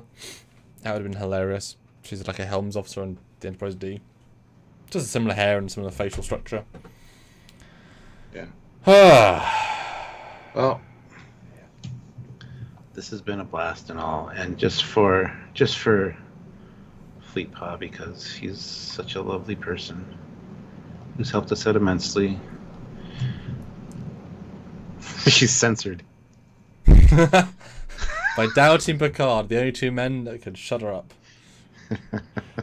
Clancy out. Yes. Yeah, thanks guys. That was incredible. Join us again this week and next week. And things and bobs. Oh, you're crazy. The look on her face as we bump her off the board. Bye. We hate you. All right. Thank you guys for watching. This has been fantastic. You guys are awesome. Have yourselves a great rest of your day. And we'll see you tomorrow for Trek Versus. Come and join the fun. Oh, I just realized on the thumbnail, 2 S's in the thumbnail. Didn't even intend that. Nice. Nice. Yeah. Sorry, continue. I'll just see you later, guys. Bye, guys. Tomorrow for some fun. Yeah. Bye. Until next time, he's Commander Cocky.